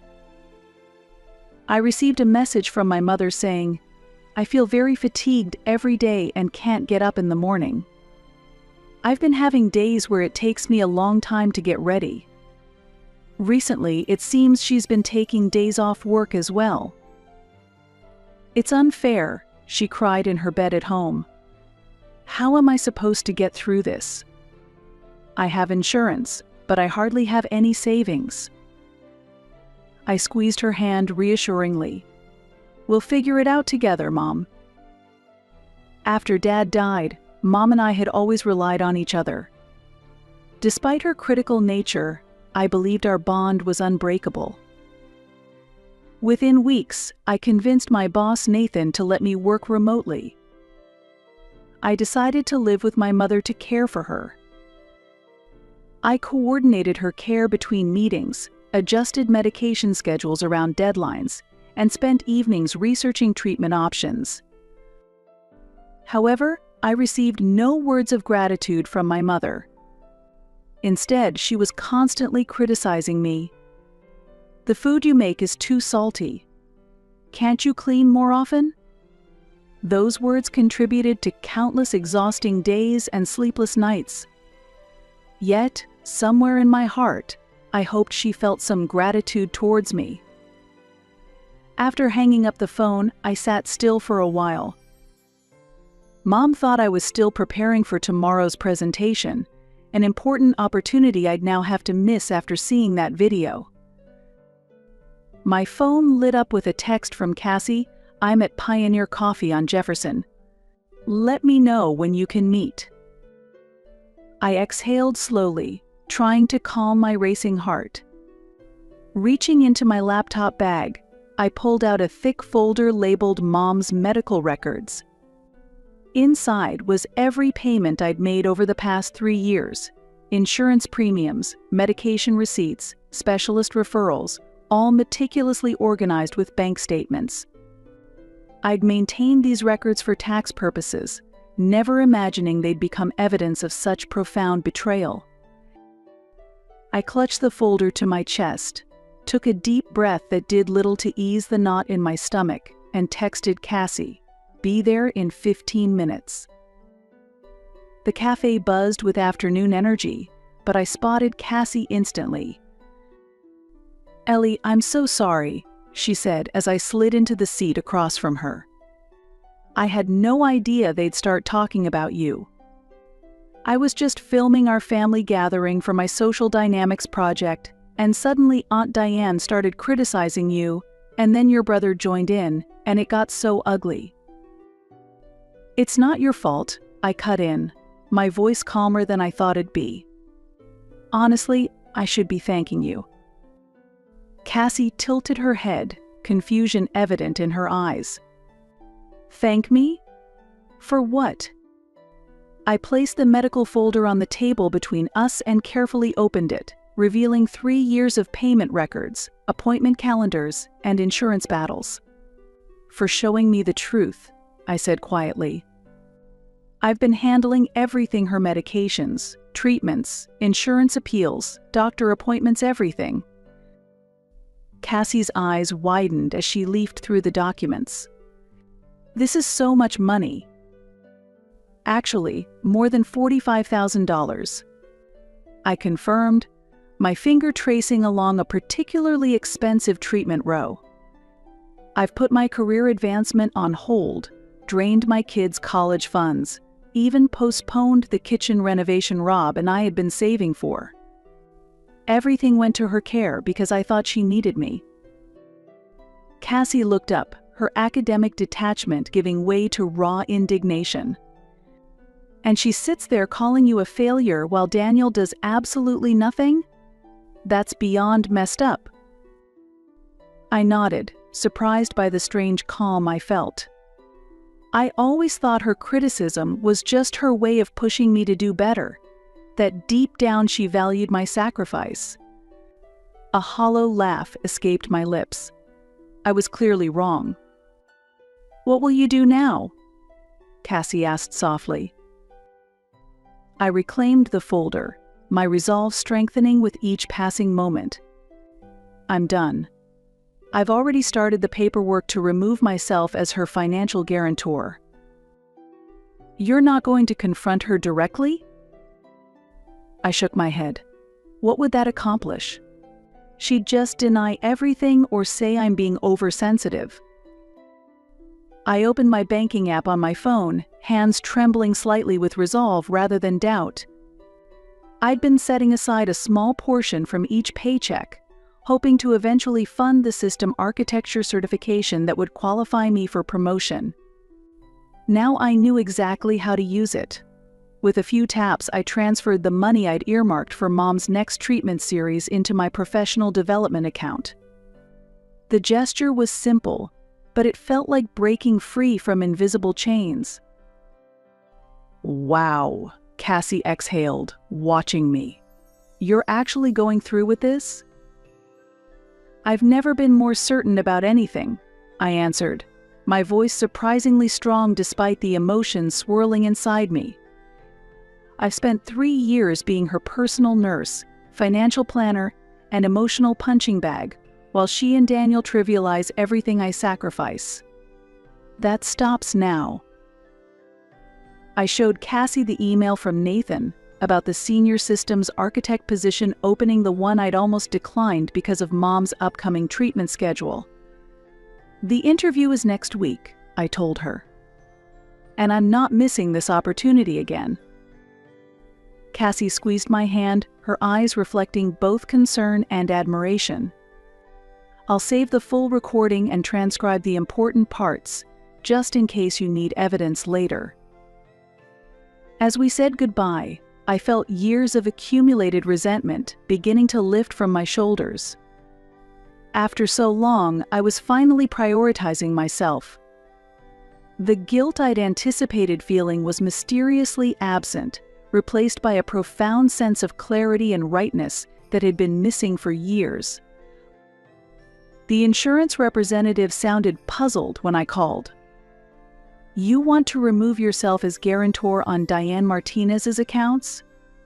May I ask why, Mrs. Martinez?" "Personal reasons," I replied, my voice steady and resolute. "I won't be covering any payments after this billing cycle." It was the third day of my new path forward. The weekend had been a whirlwind of productivity, contacting insurance companies, updating payment information, and drafting explanatory emails. Our dining table had disappeared beneath stacks of paperwork as I methodically unwound the financial support system I'd built around my mother. "Mrs. Martinez," the representative continued carefully, "I should inform you that without your financial support, your mother's premiums will increase significantly, and her coverage options may become more limited." "I understand completely," I replied. "Please send a formal letter detailing these changes to her residence. I want to ensure she's fully informed of the transition." I knew exactly what I was doing. The letter would arrive next week, giving me time to implement the rest of my plan before the inevitable confrontation. My phone had been constantly buzzing with notifications from my mother since yesterday. She had no idea what changes I was making, but she'd expected me to drive her to a specialist appointment this morning. I hadn't shown up. "Where are you? I've been sitting here ready for an hour." "The clinic called saying there's an issue with my insurance. Fix it now." "Are you deliberately ignoring me? Answer your phone, Eleanor." Each message hardened my determination. I muted my phone and focused on my work with renewed intensity. By evening, I had completed most financial separations and moved to the next step. With my heart pounding, I drafted a carefully worded email to our entire family. "Dear family, after much consideration, I will no longer manage Mom's medical care or financial support. For 3 years, I've covered all expenses related to her condition, totaling a lot of money, including insurance premiums, medications, specialist appointments, and numerous treatments. While this decision wasn't made lightly, I wanted everyone informed, as Mom will need assistance moving forward. I've attached a detailed breakdown of the support I've provided, should anyone wish to contribute. With hope for understanding. Ellie and Rob." I attached my meticulously organized spreadsheet documenting every payment, appointment, and hour spent managing her care. The evidence was undeniable. Cassie had sent the full video recording as promised. My stomach twisted watching it again, but I saved multiple copies on my laptop, cloud storage, and an external drive. Though I had no immediate plans for it, something told me I might need it later. The doorbell's sudden ring made me jump. Through the peephole, I saw Mom's face contorted with rage, sending a cold shock through my body. "Eleanor, I know you're in there. Open this door immediately." Her shadow paced beneath the doorframe as I stood frozen inside. "You've ignored my calls. The pharmacy rejected my prescription. What have you done?" I took a deep breath that did nothing to calm my racing heart. "I'm not doing this anymore, Mom. The insurance company will contact you soon." I read their letter carefully. "What are you talking about? Open this door now." No, that single word felt like breaking free from invisible chains.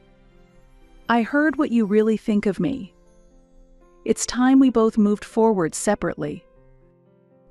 After a moment of stunned silence, she exploded. "Is this about money? After everything I've done for you?" I almost laughed at the bitter irony. "Goodbye, Mom. Please don't come back." As her furious protests grew louder, I walked away from the door, returning to my laptop with each step feeling lighter. It was as if I was finally shedding a burden that had been crushing me for years. The reaction came swiftly.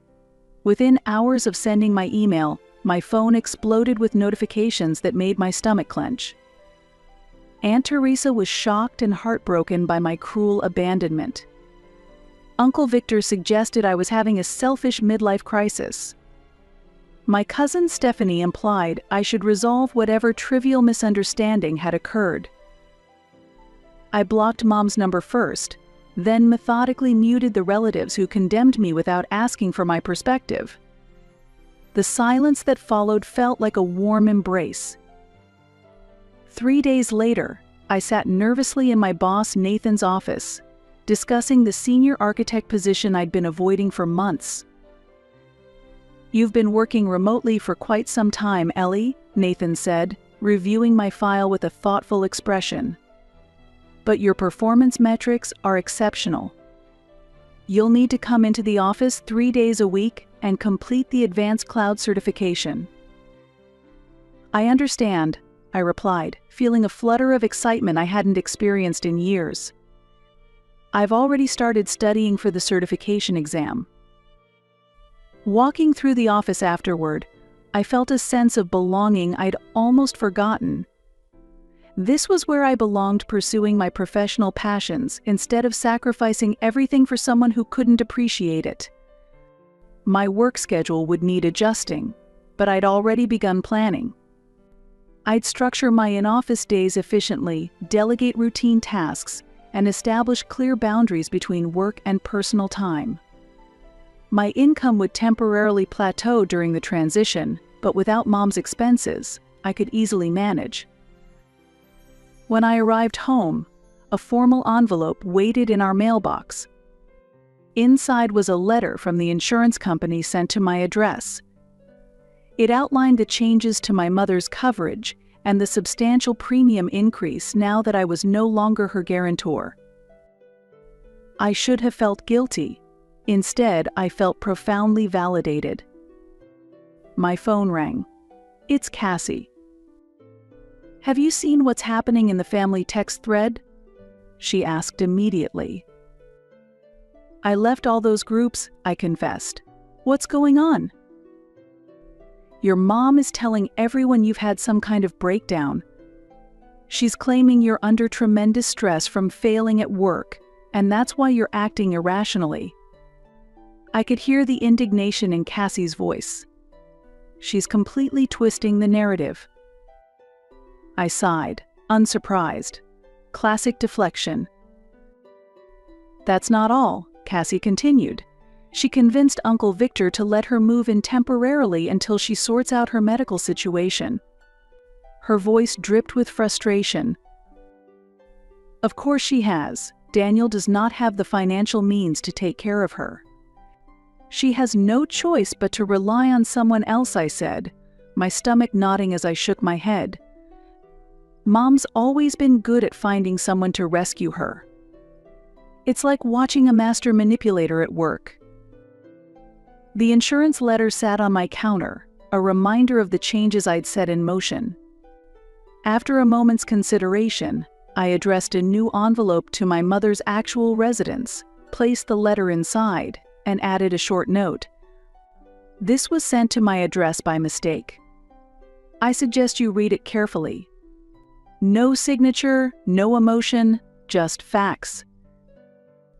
As I slipped the envelope into the mailbox, I felt another piece of my burden lift away.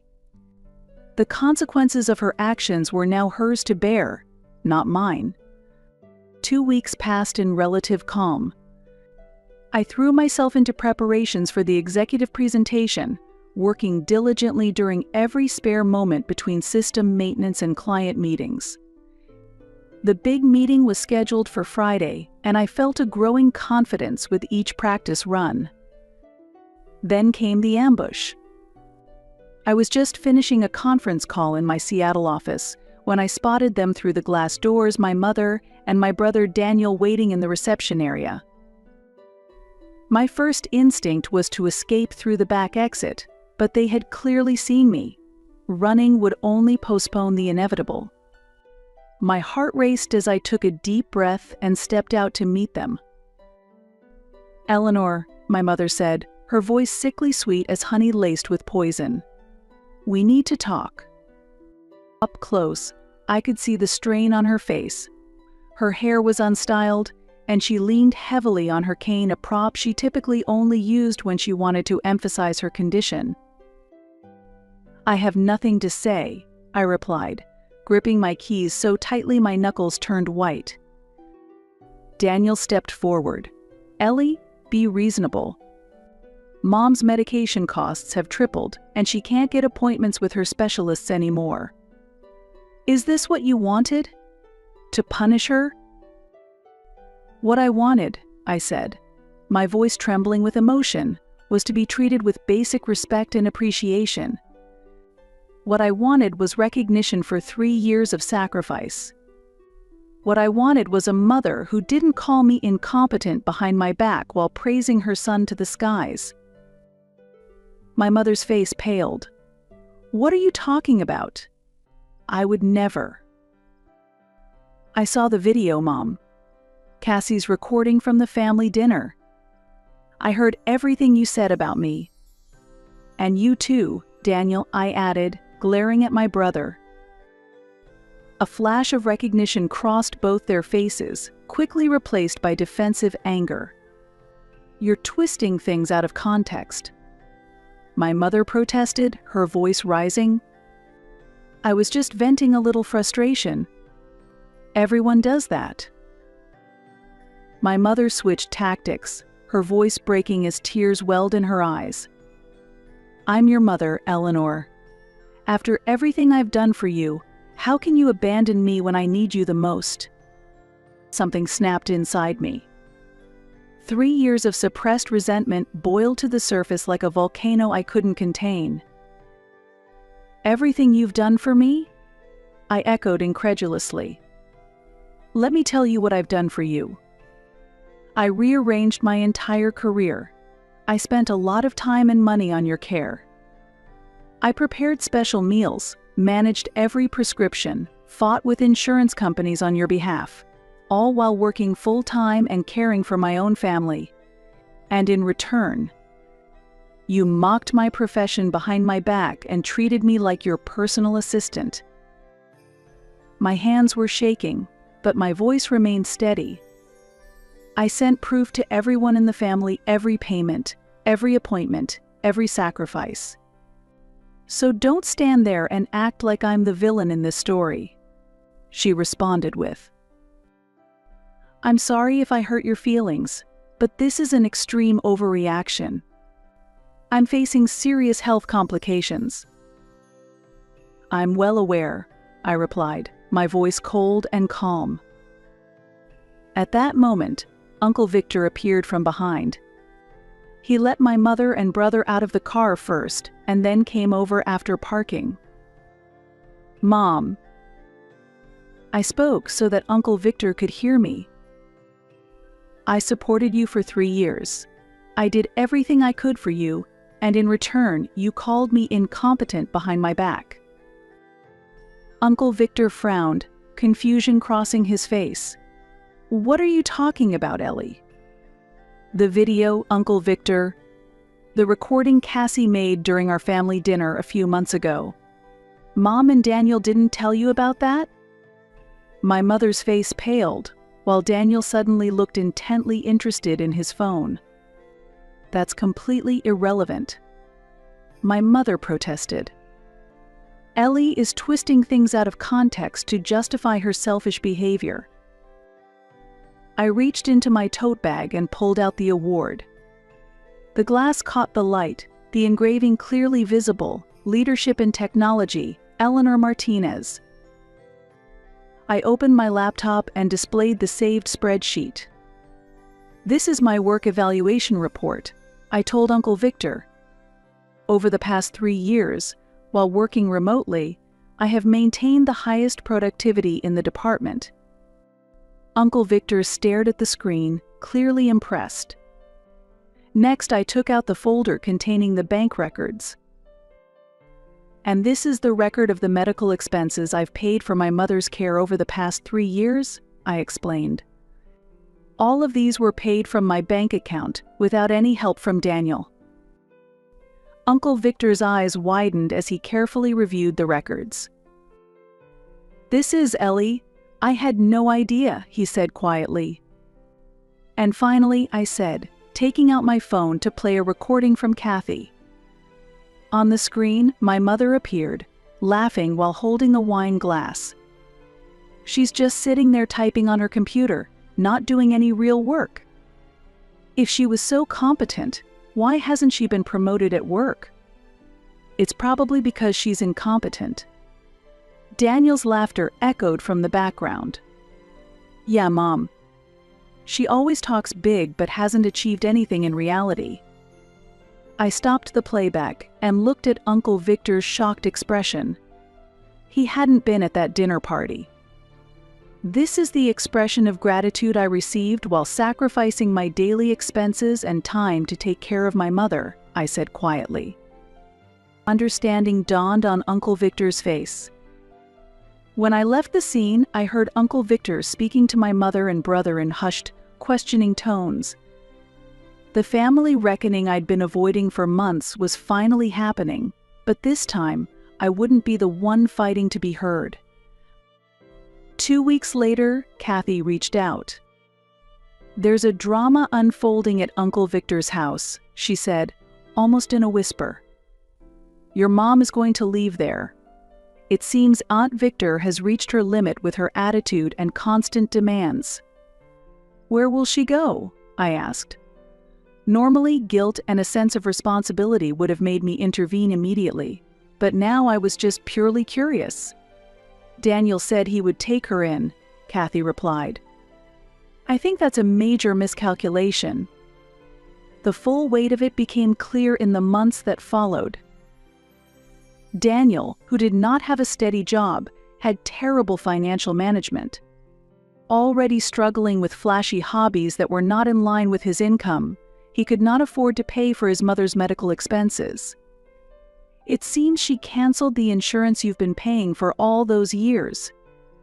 She signed up for the cheapest insurance available, but it hardly covers any treatments, Kathy reported a month later. Daniel has been shaking over her pharmacy bills. According to Kathy, fierce arguments between Daniel and his mother had become a daily occurrence. She's at Daniel's apartment, and she can't live like she used to, so she's arguing with Daniel every day. Daniel doesn't have any savings and can't do housework, so she seems to be struggling quite a bit. On top of that, her nerves are frayed from being hounded by payments, Kathy said. She seems to be building up credit card debt. 3 months passed, and one evening, I received an unexpected call from Daniel. "Ellie," he said, in an exhausted voice, "do you know of any good facilities for Mom?" "I can't do this anymore." "You didn't even last 5 months, I replied. "I managed for 3 years. I get it, he said, letting out a deep sigh. "You were right. This is overwhelming. She expresses no gratitude and demands everything. I can't take on any more debt." "How much credit card debt do you have?" I asked. "It's nearing $35,000, he answered in a low voice. Most of it is her medical expenses. She insists on using the old, expensive medications and guilt trips me. I can't stand up to her. I could feel his frustration on the other end of the call. A meaningful silence flowed as he finally understood. "Daniel," I said gently, "you should seek help from a professional. Contact a social worker and discuss the services she may qualify for. I'll send you the list of senior support programs I found before." "Thank you," he said. There was real gratitude in his voice for the first time. I have to apologize to you. I didn't understand what you had done." After we hung up, I sat for a moment, my heart full as I reflected on how much had changed in less than a year. There will be no reconciliation with my mother in the future. It was simply due to my own character, which cannot take pleasure in others' misfortunes. I had finally stopped expecting validation from someone. Instead, I found it in my own accomplishments, in my team members who thrived under my guidance, in my children's proud smiles, and in my husband's unwavering support. I still remember that moment. "All we need is the food. You can leave now."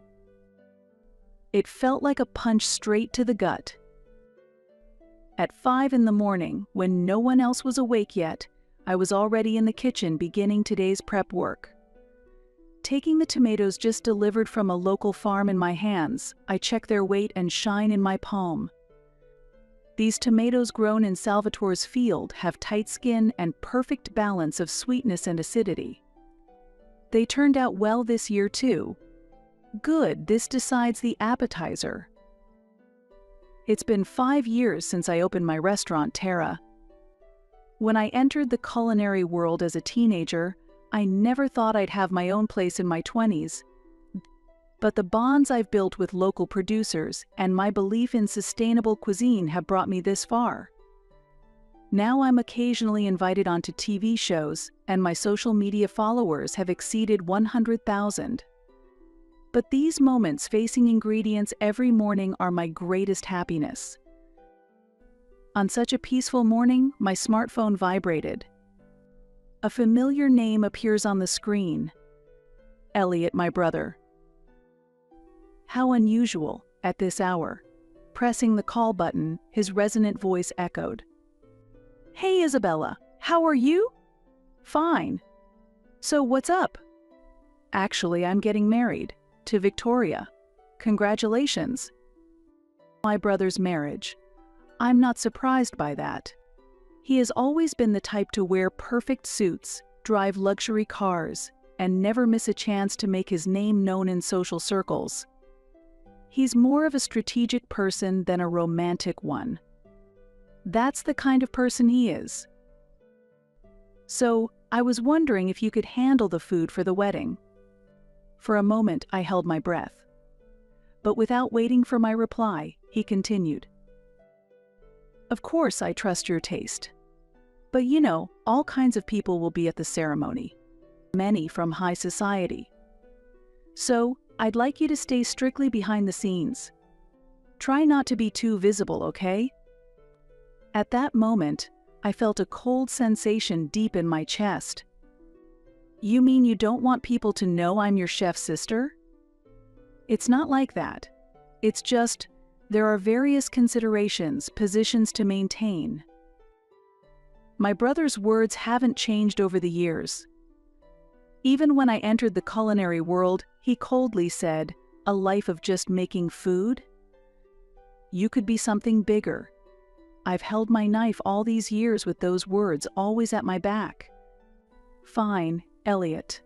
I'll take on the catering. But I have one condition." "What is it?" "My cooking is meant to convey the soul of the ingredients and the feelings of the creator. If you want to hide that, you should look elsewhere." Silence followed for a while. I could hear my brother's sigh through the phone. "Let me think about it."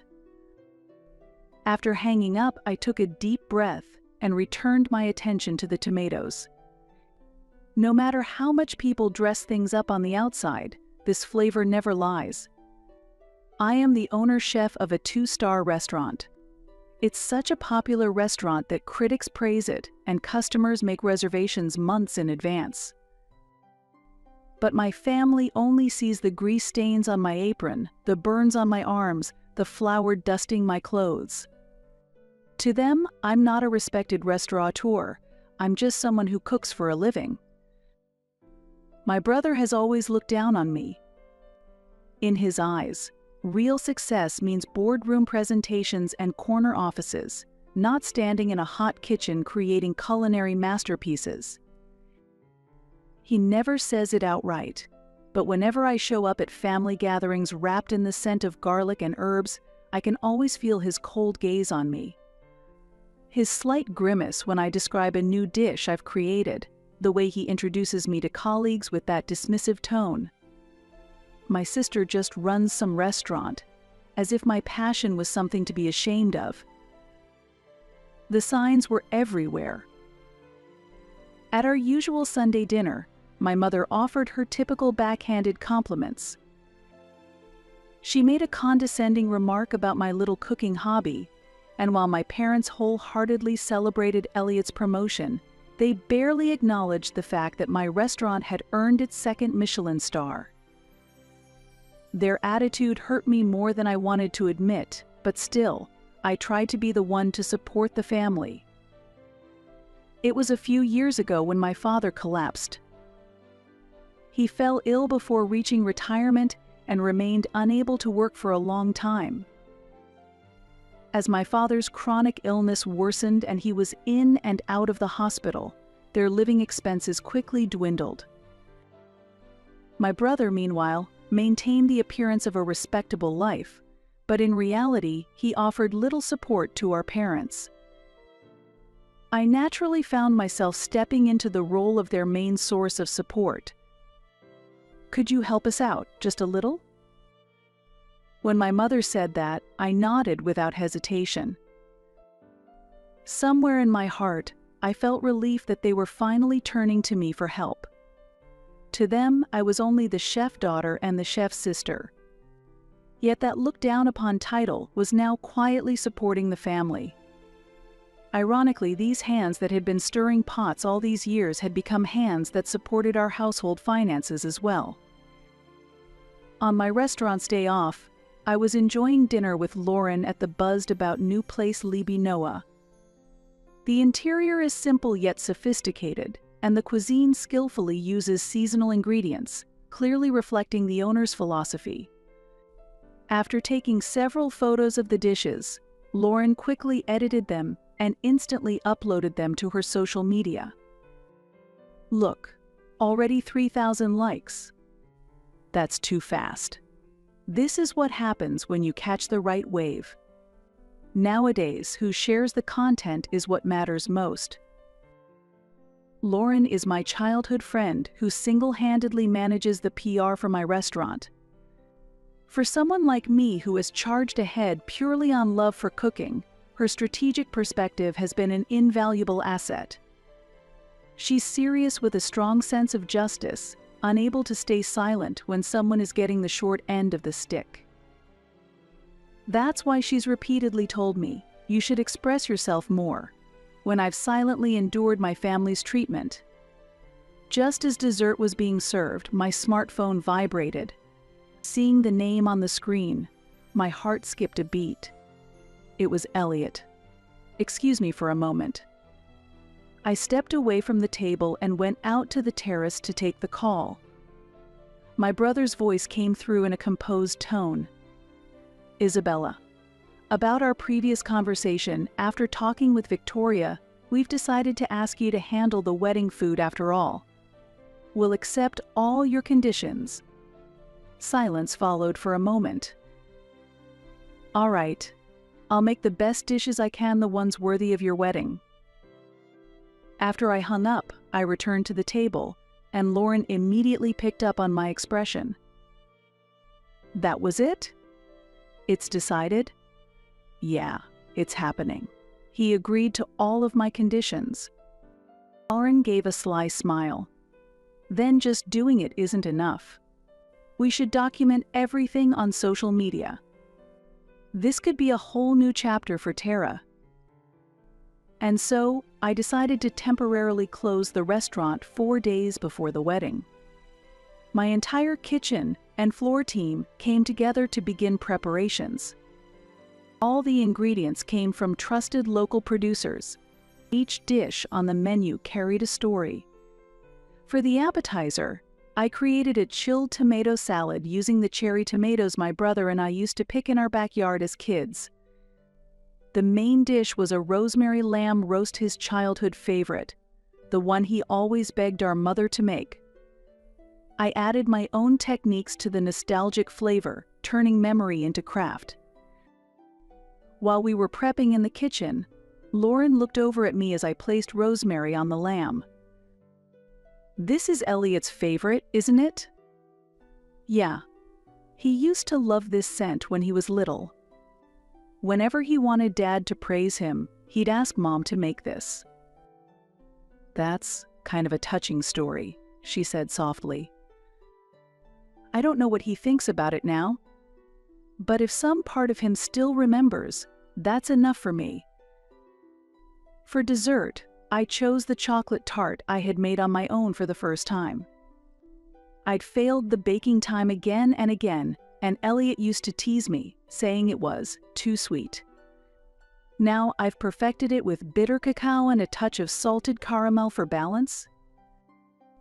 Lauren handled everything: delivery checklists for the venue, the kitchen's hour-by-hour schedule, team assignments. She organized it all.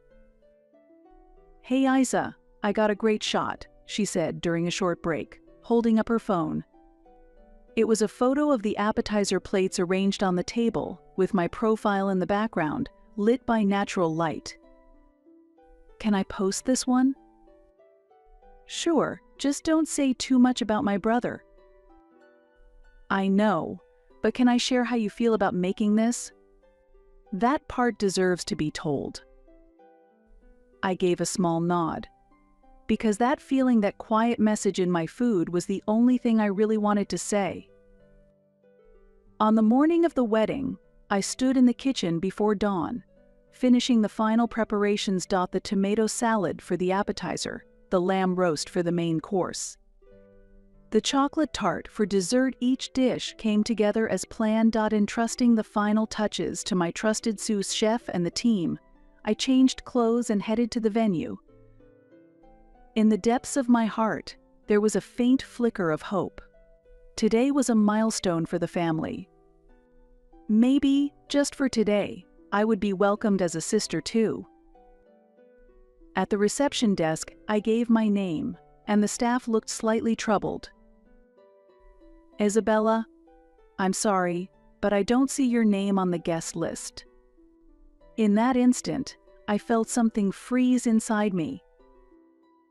I'm the one who prepared the food, but I was told I would also be attending the ceremony. Just as the staff was about to say something, I heard my brother's voice behind me. "Isabella, what are you doing here?" I turned to see Elliot, dressed impeccably in a tailored suit, a frown between his brows. "What do you mean?" "I finished the prep work, so I came to attend the wedding." "If you've finished the cooking, then your job is done." "What?" "All we need is the food. You can leave now." His words were like ice. "Are you serious?" "There are important clients and people from high society here.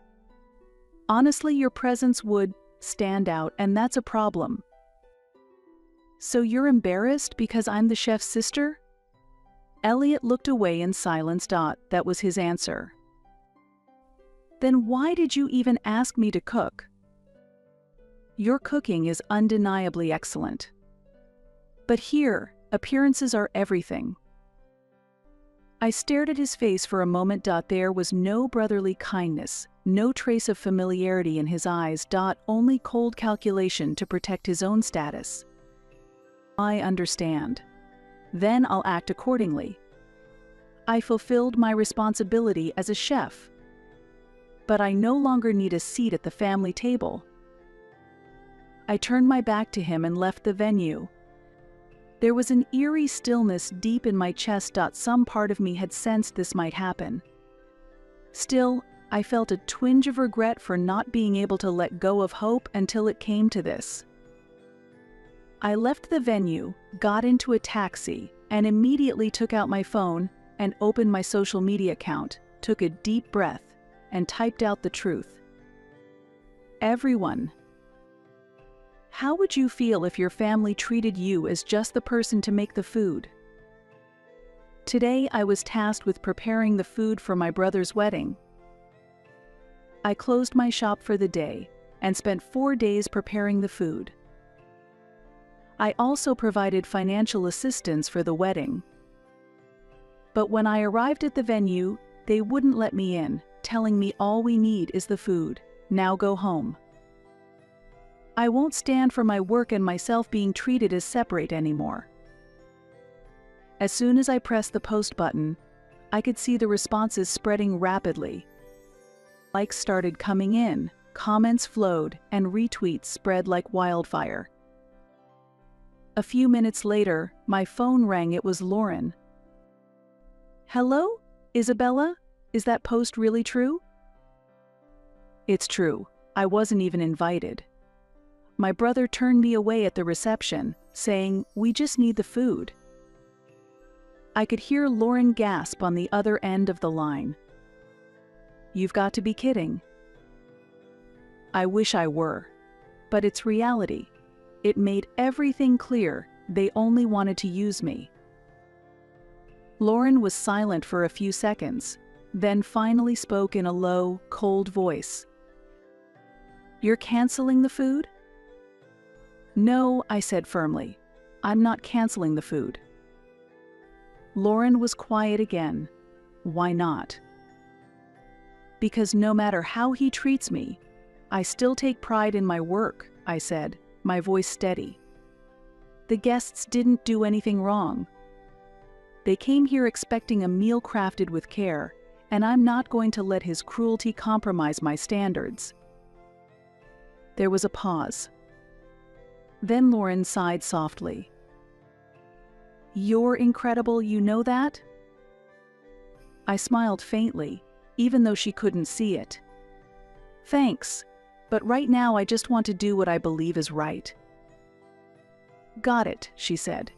"If you need anything at all, you call me, okay?" "Okay." And with that, she hung up. Then, a message arrived almost immediately. "I'll help spread this too. Don't let them get away with this." Lauren shared my post with her over 100,000 followers, adding the following message. "A talented woman being unfairly treated by her family. This is the truth behind the wedding. We must raise our voices." Little did I know, this would trigger an unexpected ripple effect. After that, I was sitting in a corner of the kitchen at my restaurant, holding a cold herbal tea in my hand, staring blankly at the floor. The days spent on preparation, the team's efforts, and the thoughts put into the dishes, everything had been dismissed with a single word: unnecessary. The harsh reality tightened deep inside my chest. Overwhelmed with frustration and anger, I made a call on the spot to cancel the payment for the wedding dress. I had partially funded my brother's wedding, doing everything I could to support not only the food preparation but also financially. As for the wedding dress, the original plan was to pay only the deposit and settle the rest on the day of the wedding, but I called it off.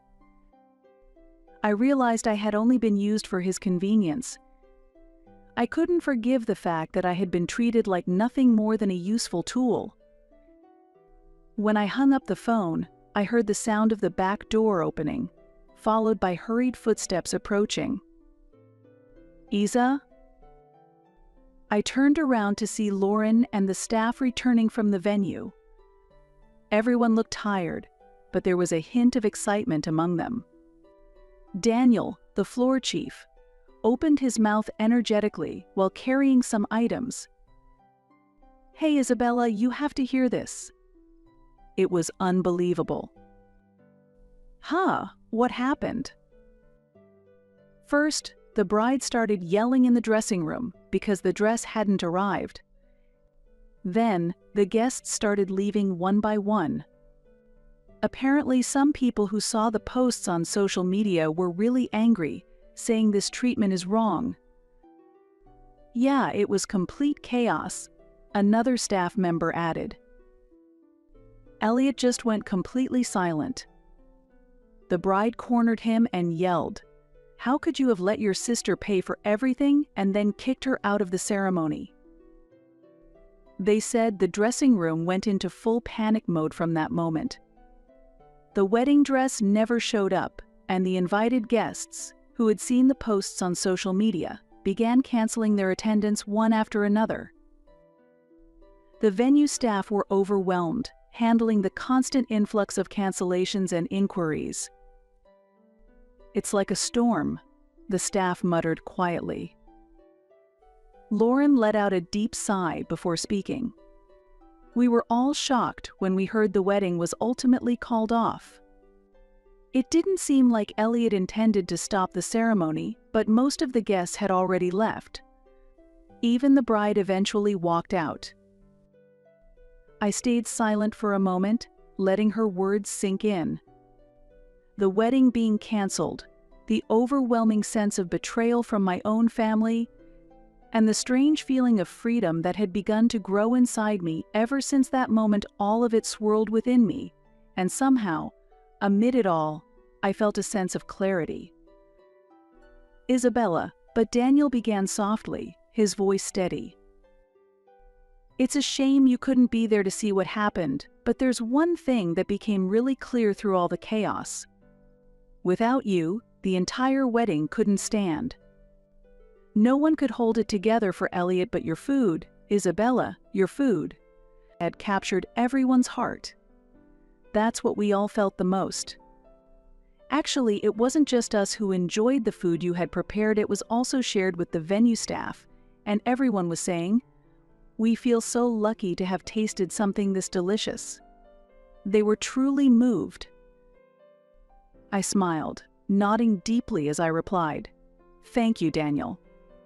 And I truly meant it from the bottom of my heart." Lauren slowly sat down next to me. "Because you raised your voice, it finally got through. If you'd kept silently enduring, no one would have understood. But today was different." I gave a small nod. The tears no longer came. But deep inside, I could feel something quietly unraveling. My brother, who had been so obsessed with having the perfect wedding, was now standing in the midst of the chaos he had wanted to avoid the most. It was ironic, but it was also just a small fraction of what I had silently endured without saying a word.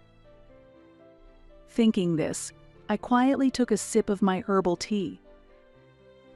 After that, the staff began tidying up the equipment and gradually returned to preparing the restaurant for service. Despite the chaos that had unfolded at the wedding venue, we were able to move on to our next task without missing a beat. As I walked toward the kitchen, I suddenly paused. It struck me then this whole experience had truly set me free. Free from my family, free from the weight of the past. Now, I simply take pride in my work and keep moving forward. And in that, I realized that alone is enough. When I opened the kitchen door, the team was already back in motion, focused and hard at work. I stood there quietly for a moment, my eyes fixed on the dishes in front of me. This is my world. No matter how turbulent things become, this is where I belong. Continuing on the path I believe in, that is the most important thing to me now. The next day, before starting preparations for lunch, my phone erupted. Elliot called. I ignored it. Second attempt. Ignored. Then Mom. Then Dad. By closing time, my phone showed 12 missed calls blinking accusingly on the screen. Still, I kept ignoring it. The next morning, I woke to my phone practically screaming with panicked messages. Elliot, what the hell are you thinking? Pick up the phone. Did you cancel the dress payment? You've completely ruined the whole wedding. What are you trying to do? Mother Isabella, I can't believe you'd do something like this just because you weren't allowed to attend the ceremony. Apologize to Elliot. Father, I thought you had more sense than this. I expected you to handle it quietly. Taking it public like that, that's simply not the right way. I stared at my phone, a bitter laugh slipping from my lips. Not a single apology. Not one "I'm sorry for hurting you." Only accusations. They were angry that I posted on social media, stopped the dress payment, and ruined the wedding. That one point ruining the wedding was all they cared about. No one cared to ask what I had felt standing there. No one even tried to see it. They were simply dumping all the inconvenient truth onto me. With trembling fingers, I called Elliot. He picked up before the first ring had even finished. Finally, what the hell were you thinking? His voice trembled with emotion as he shouted. Leaning against the kitchen counter, I felt strangely calm. Could you be more specific? Don't play dumb, he snapped. You ruined the entire wedding. Did I? I replied with deliberate ease. You posted weird stuff on social media. You canceled the dress payment. What are you trying to do? He shouted, his voice raw with anger. I smiled quietly. I simply stated the facts. Silence fell on the other end of the line. You deliberately brought me down and humiliated me, he finally said, his voice trembling. No, I corrected him firmly. This is the result of you trying to show off. What exactly do you think I did to you? You've been using my success for years. Even this time, you asked me to help fund your wedding without a hint of gratitude. You only asked for the food, and the moment my presence became inconvenient, you treated me with disdain and didn't even let me attend. What's the problem with that? A chef is just someone who shows up, cooks the food, and stays out of the way.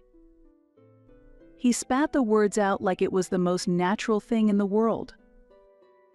You're always like this, I replied coldly. That's exactly the problem. A heavy silence hung between us. Then his voice trembled. You abandoned your family. Do you even realize that? You're not my family anymore, I said firmly. And then I hung up. But even after that, the accusatory messages from my brother and parents didn't stop.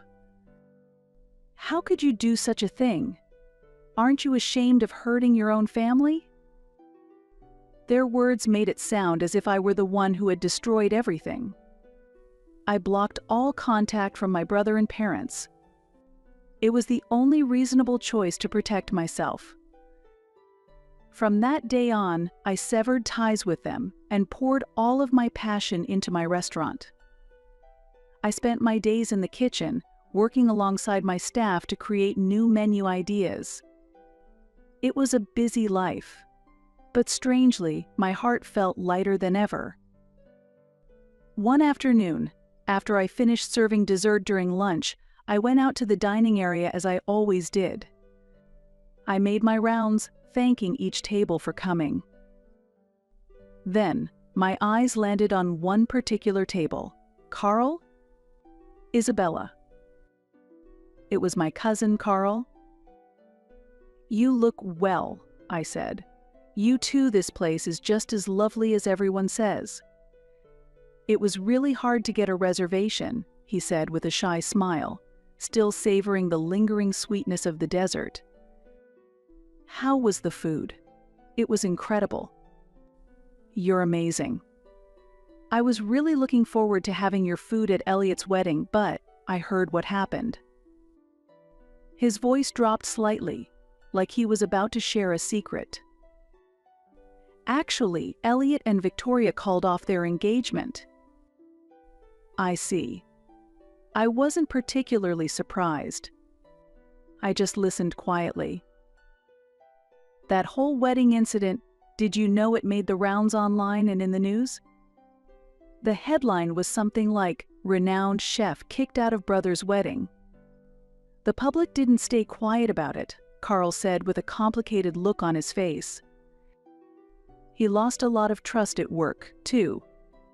I heard his colleagues and bosses say a lot to him. It got pretty uncomfortable, and in the end, he quit his job. He's not living the flashy lifestyle he used to, and I think he's in debt now. Part of me feels a little sorry for him, but honestly, he brought it on himself." I stayed silent, saying nothing. Carl paused for a moment before speaking again. "Actually, it's not just Elliot. Your parents also seem to be in a pretty tough situation lately." I looked at him with a surprised expression. Carl seemed to choose his words carefully before continuing. "Your dad's health has worsened again, and he's been going in and out of the hospital. Your mom can't handle it alone, and she's been struggling a lot. I think she's called my mom a few times asking for help." At those words, I instinctively closed my eyes. I thought about how I had been supporting my parents ever since my father could no longer work. Even when work was busy, I kept sending money to my parents, worried about their financial struggles. I was able to do that because I had a stable income. But since I stopped supporting them, it seems things have become tough for them now. Your dad's medical expenses are putting a strain on their finances, and your mom's been taking on extra work. But Elliot is overwhelmed with his own issues, so they can't rely on him. Hearing this, I let out a quiet sigh. Since that day, I had decided that I would no longer provide any further financial support to my parents. I sometimes found myself questioning if that decision had been the right one. Carl continued. "That's why, right now, they can't borrow money and be able to pay it back. They're getting more and more tired, and they don't know what to do."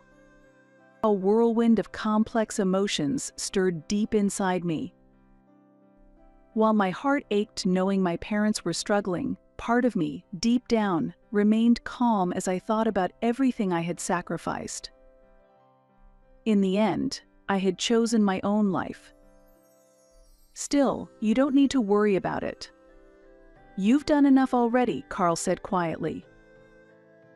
"Thank you," I couldn't help but smile. Still, there was a lingering roughness deep in my chest.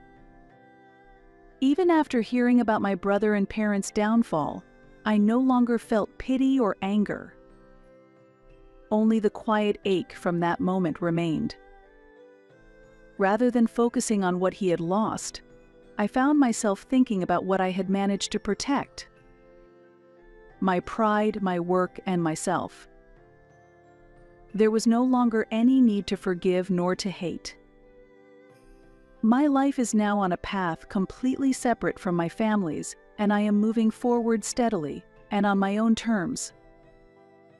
After my online post was picked up by the media and I became known to many people, reservations have always been fully booked even months in advance. But it wasn't just a passing trend.